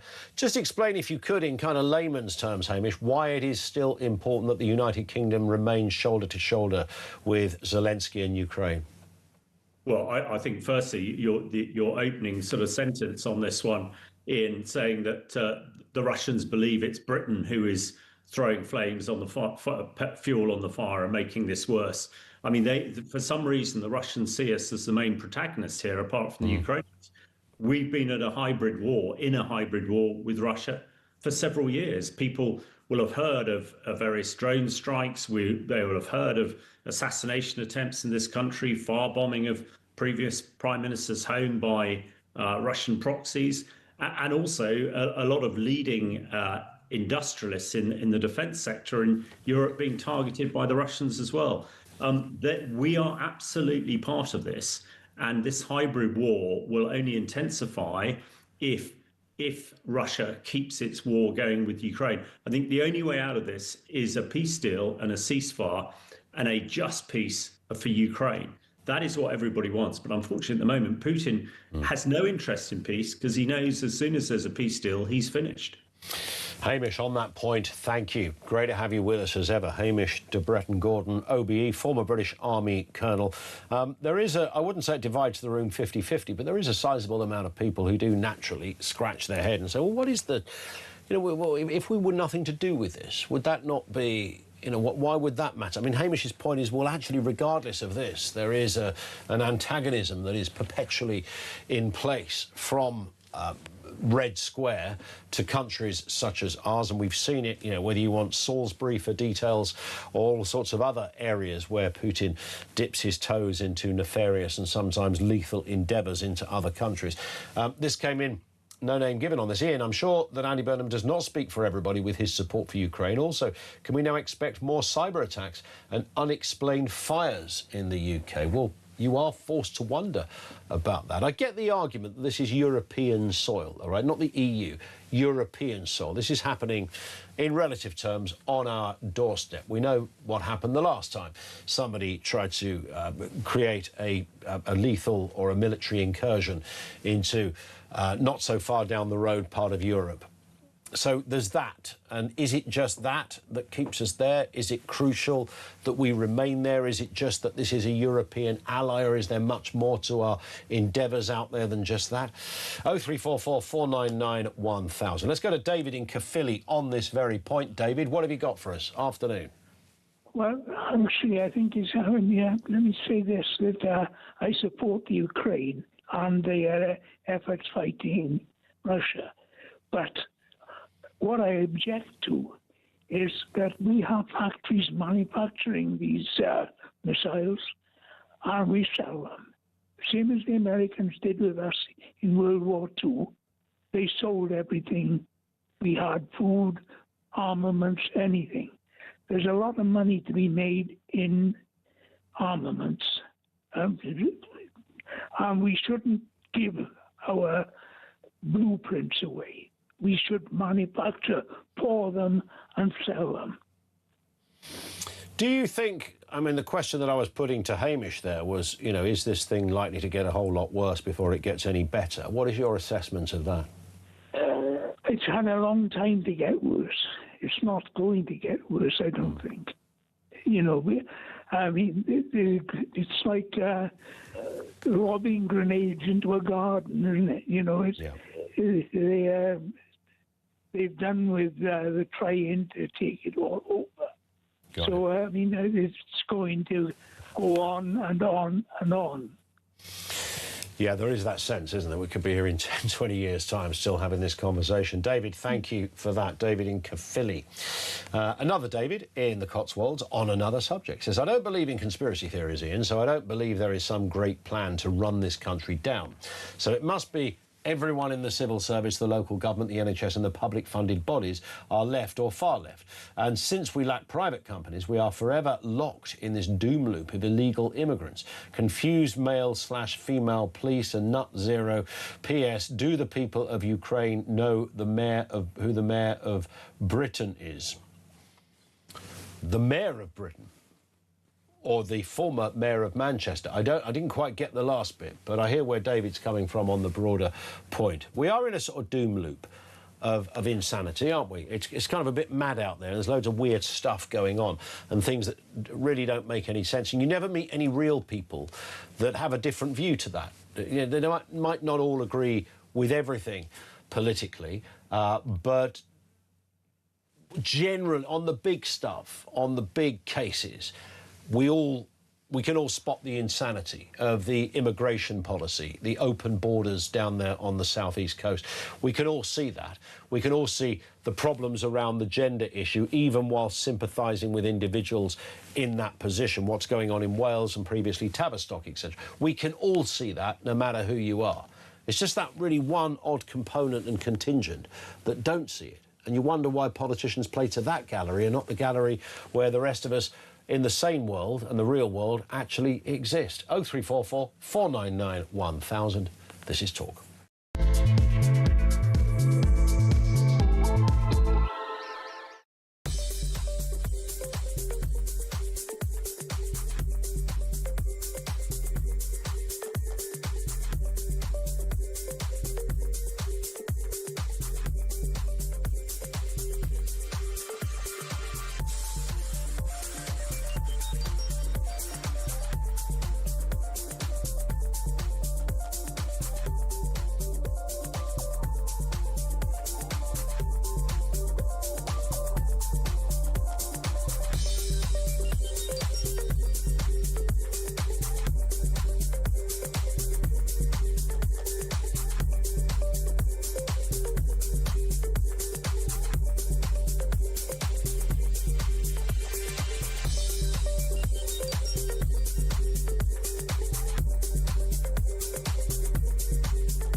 There's two big pull factors. One is that they speak the English language, because we spent a couple of centuries going around the world colonising it and teaching everyone our language. There's the reason that the Labour Party will forever allow people to come to this country. They've got a network of people that speak our language, and the other is that there is a black economy. Sam, you're not telling me a majority of migrants who come to this country can speak English, are you?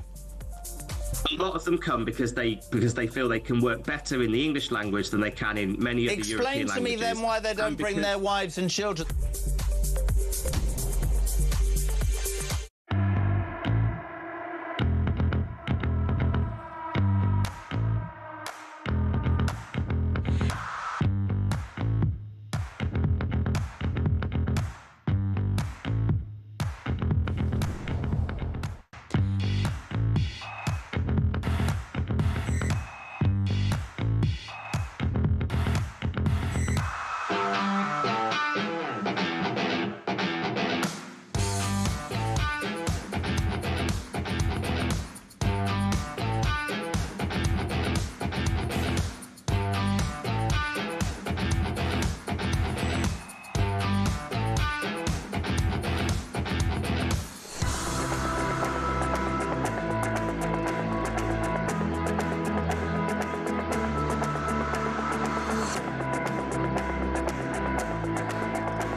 Across the UK, on DAB+, on YouTube, on your mobile, and on your side.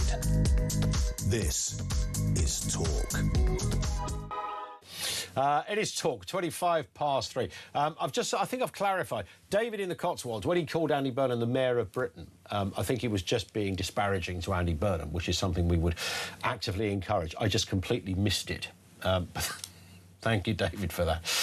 Vicky says, hope all is fine and dandy. Please, how on earth has this gender issue ever been given? Boy, girl, woman, man, end of. Sexuality not an issue. Gay, bi, lesbian, we do not care, and liberty to all, OK. But this is child abuse. I was always a tomboy, loved my bikes, action men, and no dolls. Did I ever want to be a boy? No. I am female, end of. These parents and doctors that approve this are abusers. I'm sorry, disgraceful behaviour, says Vicky in Essex, or Victor, as she's sometimes known at the weekends. Who knows? Thank you, Vicky, for that. Richard in Southsea, we're spending many millions on illegal migrants, but who is benefiting? How many, if any, MPs or civil servants have an interest in hotels or properties housing the migrants? Maybe a freedom of information would reveal. I've never heard anybody make that argument, but, I mean, who knows? But at the moment, it's I bet there's very few Labour MPs that would have any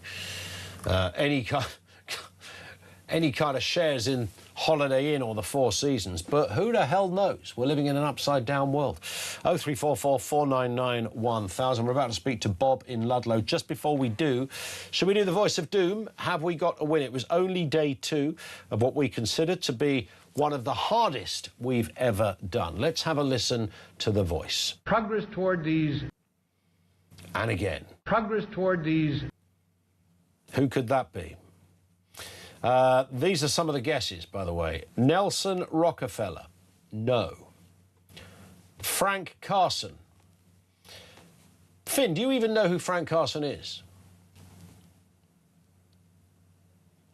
Finn says no. And why would you? Frank Carson was a comedian, sort of mainly of the 70s and sort of 80s and possibly a little bit in the 90s. But and he was an Irishman as well. He was from Northern Ireland.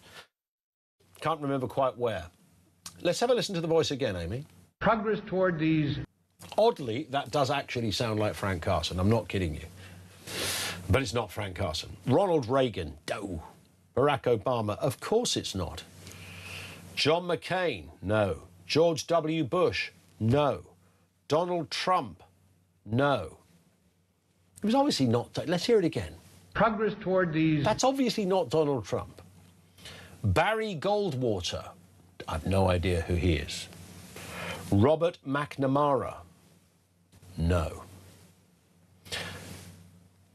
It's day 2, OK? I predicted this would go on for probably to 2029. I thought this one would be in the bag. We have actually got a winner, Jonathan in Essex, who correctly identified that this voice... Progress toward these... ...belonged to President Dwight D. Eisenhower. I don't know how Jonathan got that correct, because I don't think that's I don't think you could Google that quote, could you? Progress to all these. That wouldn't give you anything. Maybe Jonathan is either... I don't want to undermine Jonathan's historic brilliance. It could have been a stab in the dark, thinking, right, let me think of a famous, very old former American president. Could have been that. Or maybe he just knows his Eisenhower. It could be as straightforward as that. Well done, though, Jonathan. You are absolutely bang on. On day 2. Didn't last that long, did it? We have a brand new one tomorrow. Bob's in Ludlow. Bob, what have you got for us? Good afternoon. Afternoon, mate. You're having a hell of a first day back, aren't you? It's all right, isn't it? Yeah. It's like I've never been away. You know, when we all say this, don't we? You go away for a bit, and it really is true that you come back and it's like you've not been away. Oh, yeah. Is that, you know, in the same way that people have an accident and they can't remember any of it? It's almost erased, because apparently, psychologically, if it wasn't erased, it would just haunt you for the rest of your life. So your brain gets rid of it. Is that the same with Holland? Does your brain kind of remove all experience? Because otherwise you'd never get anything done. You'd forever want to be going back again. Well, I think that's it, mate. I think you got it bang on there, basically. Could well be that. Could well be that. Anyway, we're not here to talk about that. We're here to talk about something else. What's happening? Well, originally I phoned up about civil service and ministers, but if I can just comment on, firstly, the blueprints for the Shadow missiles, I think that's the first good thing that Burnham has actually done. It needed doing. So was that an option before and was never done? I think it was, basically, but reasons why I couldn't comment on, because you can never read into the mind of previous ministers, prime ministers or whatever, basically. Yeah, true. So at the end of the day, they're the ones that made the decision not to do it. He's made the decision to do it. And there is no way I'm a supporter of his, but he's actually done a good thing. As a former soldier, I'm saying that, basically. Yeah. Do you, I mean, this, when I said divide in the room earlier, Bob, I mean, not quite a divide, but there is a view that this is very expensive and actually puts us in a more dangerous position. Why should the UK still be involved? Well, we are involved, mate. Whether people actually want to realise it or not, we've been involved since the beginning and before. You know, we've had the Russian assassins coming over here to assassinate people in this country. We have constant cyber attacks from Russia. You know, and there's during the Cold War, which is when I served, I used to be at one point employed on a counterintelligence basis in West Germany, and on a intelligence basis in East Germany, and it's to do with setups left over from the Second World War. And basically, at the end of the day, this whole intelligence thing is an ongoing factor. It never stops. Even when people think, oh, we're at peace with so-and-so and one thing and another, yeah, we may be at physical peace at that point in time, but the intelligence world never stops. Yeah. It is a 24/7 monolith, and it is constantly going. It has to be for the protection of the nation.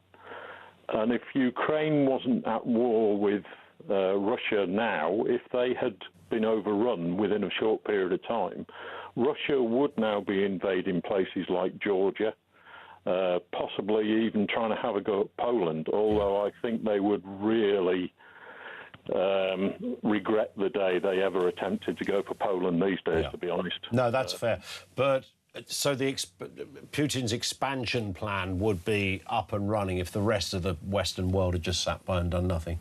Yeah, he'd be going for the easy targets, and then he'd be utilising their facilities and utilities and one thing or another to go for the harder targets.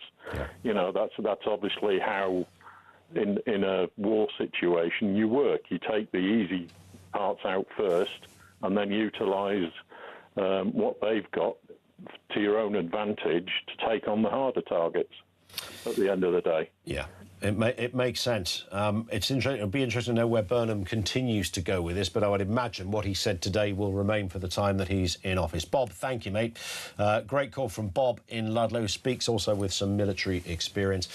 David in the Cotswolds got back in touch and said the Mayor of Britain, Burnham, isn't a PM, he's a ribbon cutter. That's all he is. What policy has he come up with that a provincial mayor wouldn't have?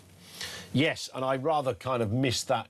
We used to make a similar gag about Kenny McCaskill. Kenny McCaskill was the Justice Secretary for the SNP back in the sort of mid-2000s. And he was there for a long time. He was quite a big figure. But I always on air used to refer to him as Councillor Kenny rather than the Justice Secretary. And it used to drive SNP people. I almost got stalked by SNP members. It would drive them absolutely flipping mad when I would say, well, Councillor Kenny said today, and I would try and do it as casually as I possibly could, as if I'd almost misread it. And I never, ever tired of winding up enormous contingents of SNP supporters. Interestingly, Kenny McCaskill is no longer part of the SNP, joined the Alba Party, which is, I think, was partly set up, wasn't it, by the late Alex Salmond. 0344 499 1000. Just gone 3:30. This is Talk.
Across the UK, on DAB+, on YouTube, on your mobile, and on your side.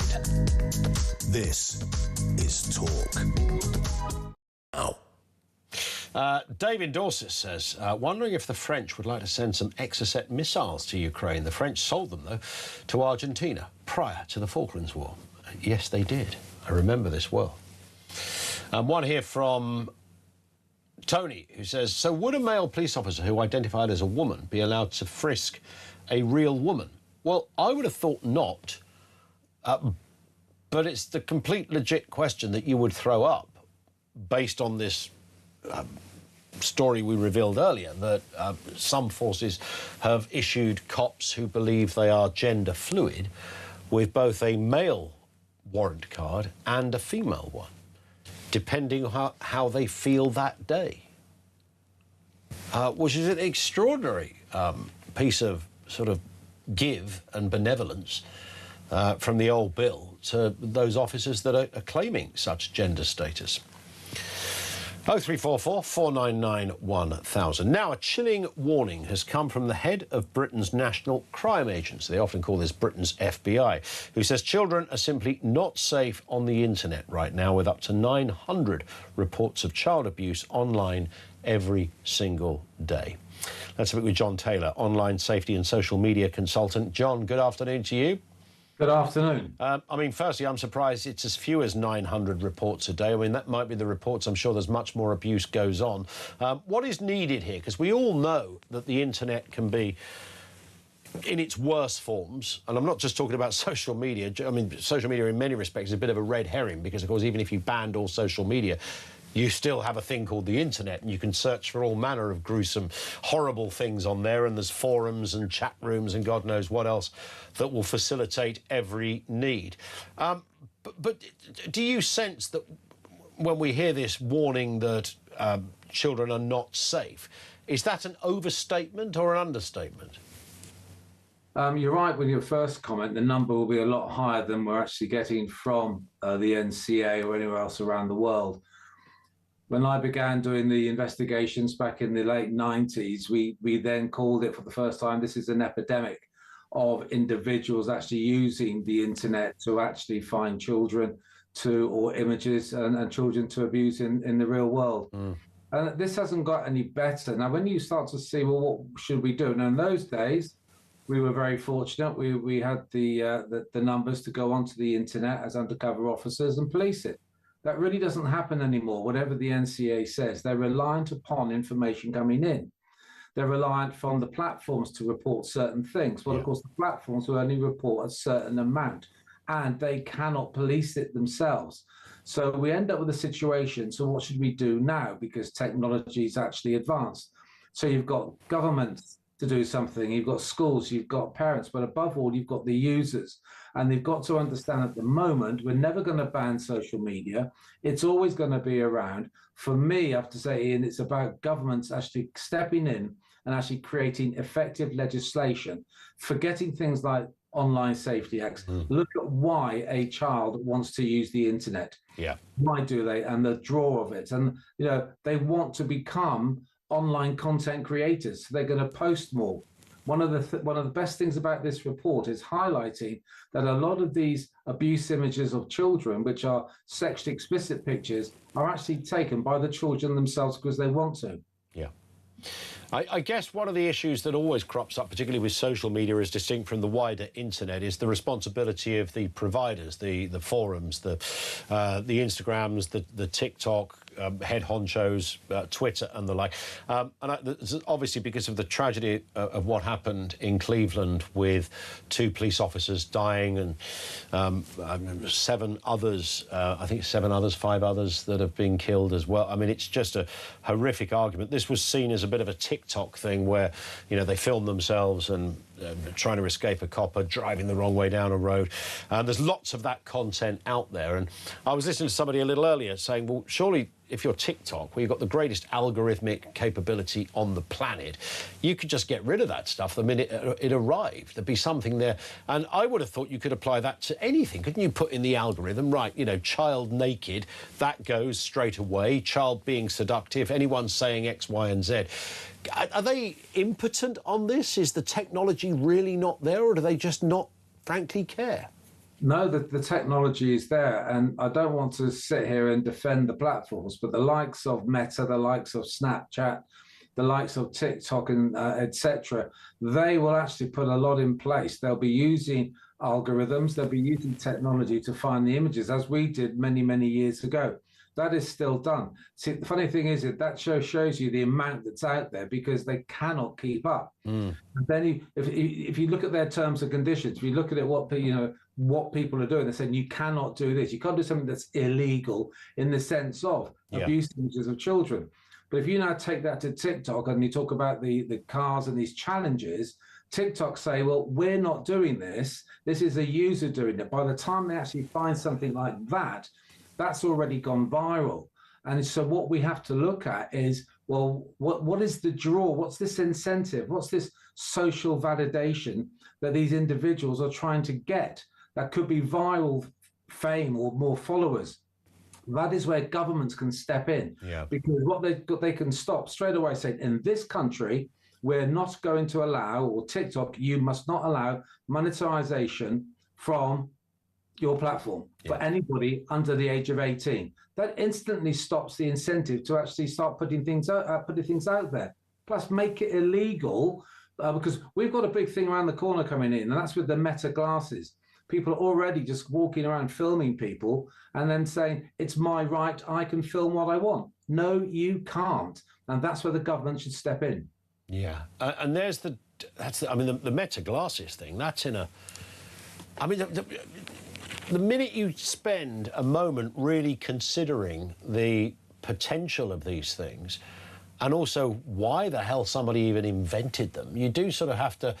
I appreciate, you know, progress, and I'm sure somewhere there's a very good use that someone will come up with, but you can only really see quite a lot of unsavoury and criminal uses for this stuff. How have we got here? What the hell happened? Did we take a wrong turn as humans somewhere? We did. It's a good thing to say that. What we did, we didn't keep up with it. Through legislation. As individuals, we've kept up with it. Personally, I didn't get Google specs, and I haven't got Meta glasses, and I probably won't. But you can imagine the individuals, especially the young people today, want this new technology. Yeah. Legislation should have kept up with it. Say, right, okay, we hear it's coming in. What are we going to do? Quite easy. You know, smart glasses can record discreetly, recording others without consent. Legislation. So you cannot do that without consent. Done. If it happens, how do we catch them? Well, they have to upload it to actually other people to see, to gain money. Of course. Then you can step in. Indeed. Well, I mean, this subject isn't going away, and we will speak again, John, but thank you for your time, sir. Really appreciate that. John Taylor, online safety and social media consultant. What I don't understand is I wanted to... So I had a photograph of... I went on holiday. There was one picture we wanted to blow up and, you know, stick in a frame for the kid's nan or whatever it was. And the picture had come out really pale. And it didn't look like it on the phone, but when we printed it off, it was just really pale. And the filter on the phone didn't really address the paleness. So we went to ChatGPT and said, can you add a sort of a tan filter so that everyone in the picture doesn't look quite so tanned? And ChatGPT came back with, no, this breaches our standards and rules because it's a photo that involves children. And it didn't want to know. Now, I know that has been usurped before when you've tried things, you know, you have a holiday snap and you're all in it and somebody wants to do something that they think AI would do much quicker than self-editing and all the rest of it. I get it. But to me, the crucial point of that was that, wow, so AI has got the capability to say this is a photograph with a child in it. I can't believe that TikTok haven't got the capability to say this is a load of lads in a car specifically filming themselves going too fast down a street they're not even meant to be on, and they're doing it for clicks. And the algorithm can pick all of that up really quickly. It can say, no, this content completely... Are we really not there? You wouldn't need an individual at TikTok to sit there with a joystick and a screen trying to find it all. It would just automatically not be there. And kids who are parading themselves in whatever state of undress they're trying to do, and our last guest, John, there was saying this was voluntarily with some teenagers. They're doing this because they want the clicks and they want the attention, and ultimately, if they can monetize it, they want the money as well. 0344 499 1000. This is Jonathan in Essex. Jonathan, how you doing? Hello there, Ian. How you doing? I'm all right. Now, we thought we were going to have to go through sort of MI6 or something to find you, but you've managed to... So, Jonathan won I say one, that makes it sound like you've got a car or a holiday. The voice of doom that we just did. Let's just remind everybody of that voice. This is something we do every day around about 10 to 3 to guess the voice of a politician, dead or alive. Here was the voice. Progress toward these... Now, it's very short. It's not the clearest, and we thought that was going to go on forever. It only lasted 2 days. How did you get it? Well, it usually does. I never get these voice of dooms. I think probably because I'm too young, mainly being 32. I'm not a fan with any politicians that are probably upwards of 50. So this is an interesting one. I've actually been to the Eisenhower National Historic Site in Gettysburg in Pennsylvania. Wow. I went there on a trip with my family. I've got an American family there, and he lived down the road. And so this is a case of what appears to be pretty useless information. I've just been able to recall at a very unusual moment. I remember clicking a button to play one of his speeches in his home. Yep. On a little TV screen, and that was the speech. So That is extraordinary. And I was 18 at the time, so it's back in 2008. But it stuck. The funniest thing is that kind of moment that you had there will probably never happen in your life again. In that kind of probably rarely. The way that it all joined up, that it was just a random moment that you recalled something. You happened to have been to that particular house. Well, I know what you mean when you go to sort of those homes or museums. It says press this and listen to the Gettysburg Address or whatever. Absolutely. I don't think I was too excited about going to this house. I think it took us away from playing some water sports at the local lake or nearby, and it was one of those exploring afternoons, and I just thought, well, yeah, they might as well get on board with this and embrace this history. Yeah. And it's a fact that's or it's a snippet in time I've come to recall now. I love that. So that voice and that particular. So it wasn't just you recognised the voice; you recognised the actual bit of the speech. It's a speech indeed, but his voice is. I think it's pretty clear. Just with that little snippet there. I think anyone that knows American presidents would probably be able to pick out Eisenhower reasonably quickly. So I don't think it was as difficult as you're making out to be. Well, I still think it was a challenge, and I think your way of getting that right is probably the most phenomenal way we've ever heard. Because often I think we played a voice. We played a voice the other day that was, how old was it, Amy? The voice we played the other day, it was like 100. Oh, no, not we did Fidel Castro, who predates most of us, but there was another one we did that was 100 and odd years old. And it was another American, I think. Now, clearly, no one would have remembered that. It was Roosevelt. Similar thing, Jonathan. Nobody would have been alive to remember that. And I just thought, well, you know, if you're looking for an old American and it's clearly very old, then you might take a punt and go, well, was it Roosevelt? Was it Eisenhower? And it went on day one. But I think that was guesswork. Well, whereas yours is actually raw experience from across the Atlantic. It was a nice house, put it that way. So it was probably quite interesting. So had you gone out that day and done some water sports and not gone to the house, then we wouldn't be having this conversation. This is kind of one of those moments, isn't it? 18 years later, we wouldn't. And actually, it was 18 years later last week. If you'd have told me it was to the day, that would have been even more spooky, right? It was on my summer holiday. But not far off. I just finished sixth form, or finished my term at sixth form. So it was a long old summer holiday in America. Yeah, I'll tell you what, you're right, though, isn't it? It's a bit interesting. It's a funny one, isn't it? Trying to get kids into museums and stuff is not an easy task. No, especially I just turned 18 and I was pretty disappointed that we couldn't go to the local pub over in America. But, so you go to the pub or the Eisenhower Museum, you're going, who? Well, we weren't allowed in the pub. It's 21, of course. Oh, of course, yeah, of course. Fair point. So it was a museum that had to survive. Double devastation. Love it. Jonathan, well done anyway. Thank you for that. What a great story. Really appreciate that. Jonathan in Essex. That's how he came across it. The perilous journey to a museum as a kid. You either meet, we've got some friends who say, oh, our kids love a museum, and I'm so full of envy that they can take them around the Natural History Museum and they can sort of ponder and wonder at the, mummies and pyramid stuff and Victorian lace and an old carriage wheel that was made by a caveman or something. And mine... I mean, they're all right for a bit, as long as it's kind of like a bit engaging, but it doesn't take long for the interest to wane. So, yeah, well done, Jonathan in Essex, who got it bang on for those reasons. 0344 499 1000. Back with more comment from you in a couple of moments. Kevin O'Sullivan pops in as well to tell us what is happening on Drive. This is Talk.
We've just got a wall of silence from the government at every level.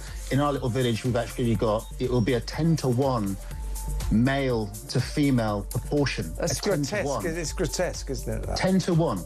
And as I say, not a single backbencher, MP backbencher, has dared to make what I call a career-ending discussion. A career-ending discussion dare to mention that you have a feeling for women and children who are going to be exposed to this risk.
Across the UK, on DAB+, on YouTube, on your mobile, and on your side. This is Talk. It is Talk. 0344 499 1000. Jen in Wolverhampton says, you make a good point. If one of these non-binary individuals has a willy, and this is said in context, by the way, how do they know they feel like a woman today? Do they have periods? Are they off to have a smear test? Can they get pregnant? More likely, they just want to wear makeup and a dress and draw attention to themselves. Well, they're which I thought, and clearly Jen thinks as well. I'm a bloke, Jen's a woman.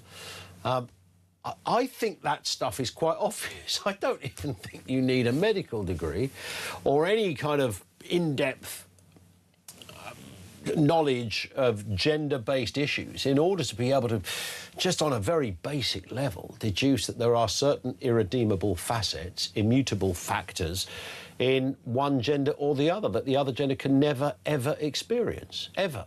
No matter how... If their brain is saying that they can experience it, or some of it, then that becomes sort of gender dysmorphia, doesn't it? And that's... I always thought some...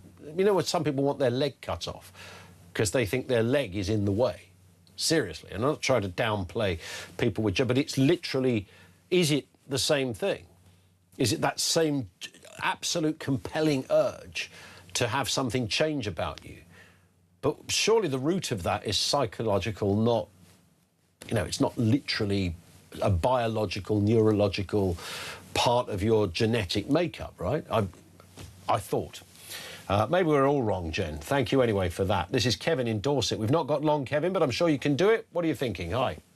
OK, yeah, I was just going to say about Ukraine, I'm absolutely right that we support them, giving them the blueprints was the right thing to do. Yep. However, with all the money that's been going over there, we are broke as a country. We are struggling now to make ends meet. Should we not do what America did to us in World War II? Lend-lease. We'll lend them the money. When Ukraine gets back on their feet, then they have to pay it back. That's what America did to us in World War II, and it took us a long time to pay it back, but we did. Straightforward as that, really. Yeah, absolutely. How long do you... get the money? What's your sense, Kevin? I know nobody really knows the answer to this. Even, you know, the people that work on it day in and day out don't know the answer either. But what does your gut tell you about how long this thing could go on for? Well, it's gone on longer than World War II, hasn't it, already? Yeah. I mean, I think it's just it's getting into attrition, and I think it's just going to drag on and drag on. And you know, I don't know what the answer is, but there are a lot of young people on both sides who are losing their lives unnecessarily because of political posturing, and we've seen that all over the years, and I haven't seen we've learnt from it at all, which is a shame. It really is. Kevin, thank you. You make a really good point as well to finish on. We'll talk to Kevin in just a second. More comments from you as well, just to bring you before Kev pitches up. Margaret in Birmingham. 5 weeks in number 10 and the waffle and word salad is boring. Andy, put a sock in it, please, says Margaret. This was Andy, or is Andy Burnham's first foreign trip. He's been there for, well, 5 weeks, as Margaret says, or thereabouts. In 5 weeks, I think Keir Starmer had done about 18 trips by this stage, hadn't he? This in from Reg. The way this country are treating the British people is hideous. I feel like I've just done 12 rounds with Tyson Fury, and now the government are going to wipe my face with the towel and make me do another 12 with Anthony Joshua.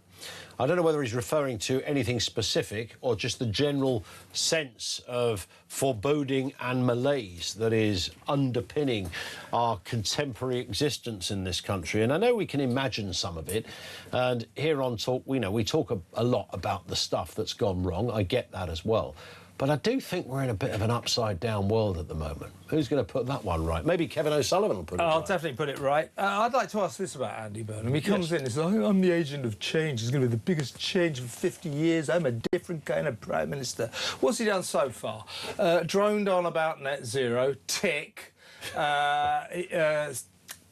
Refused to do anything about stopping the boats, tick. Has done nothing about our grotesque welfare bill, tick.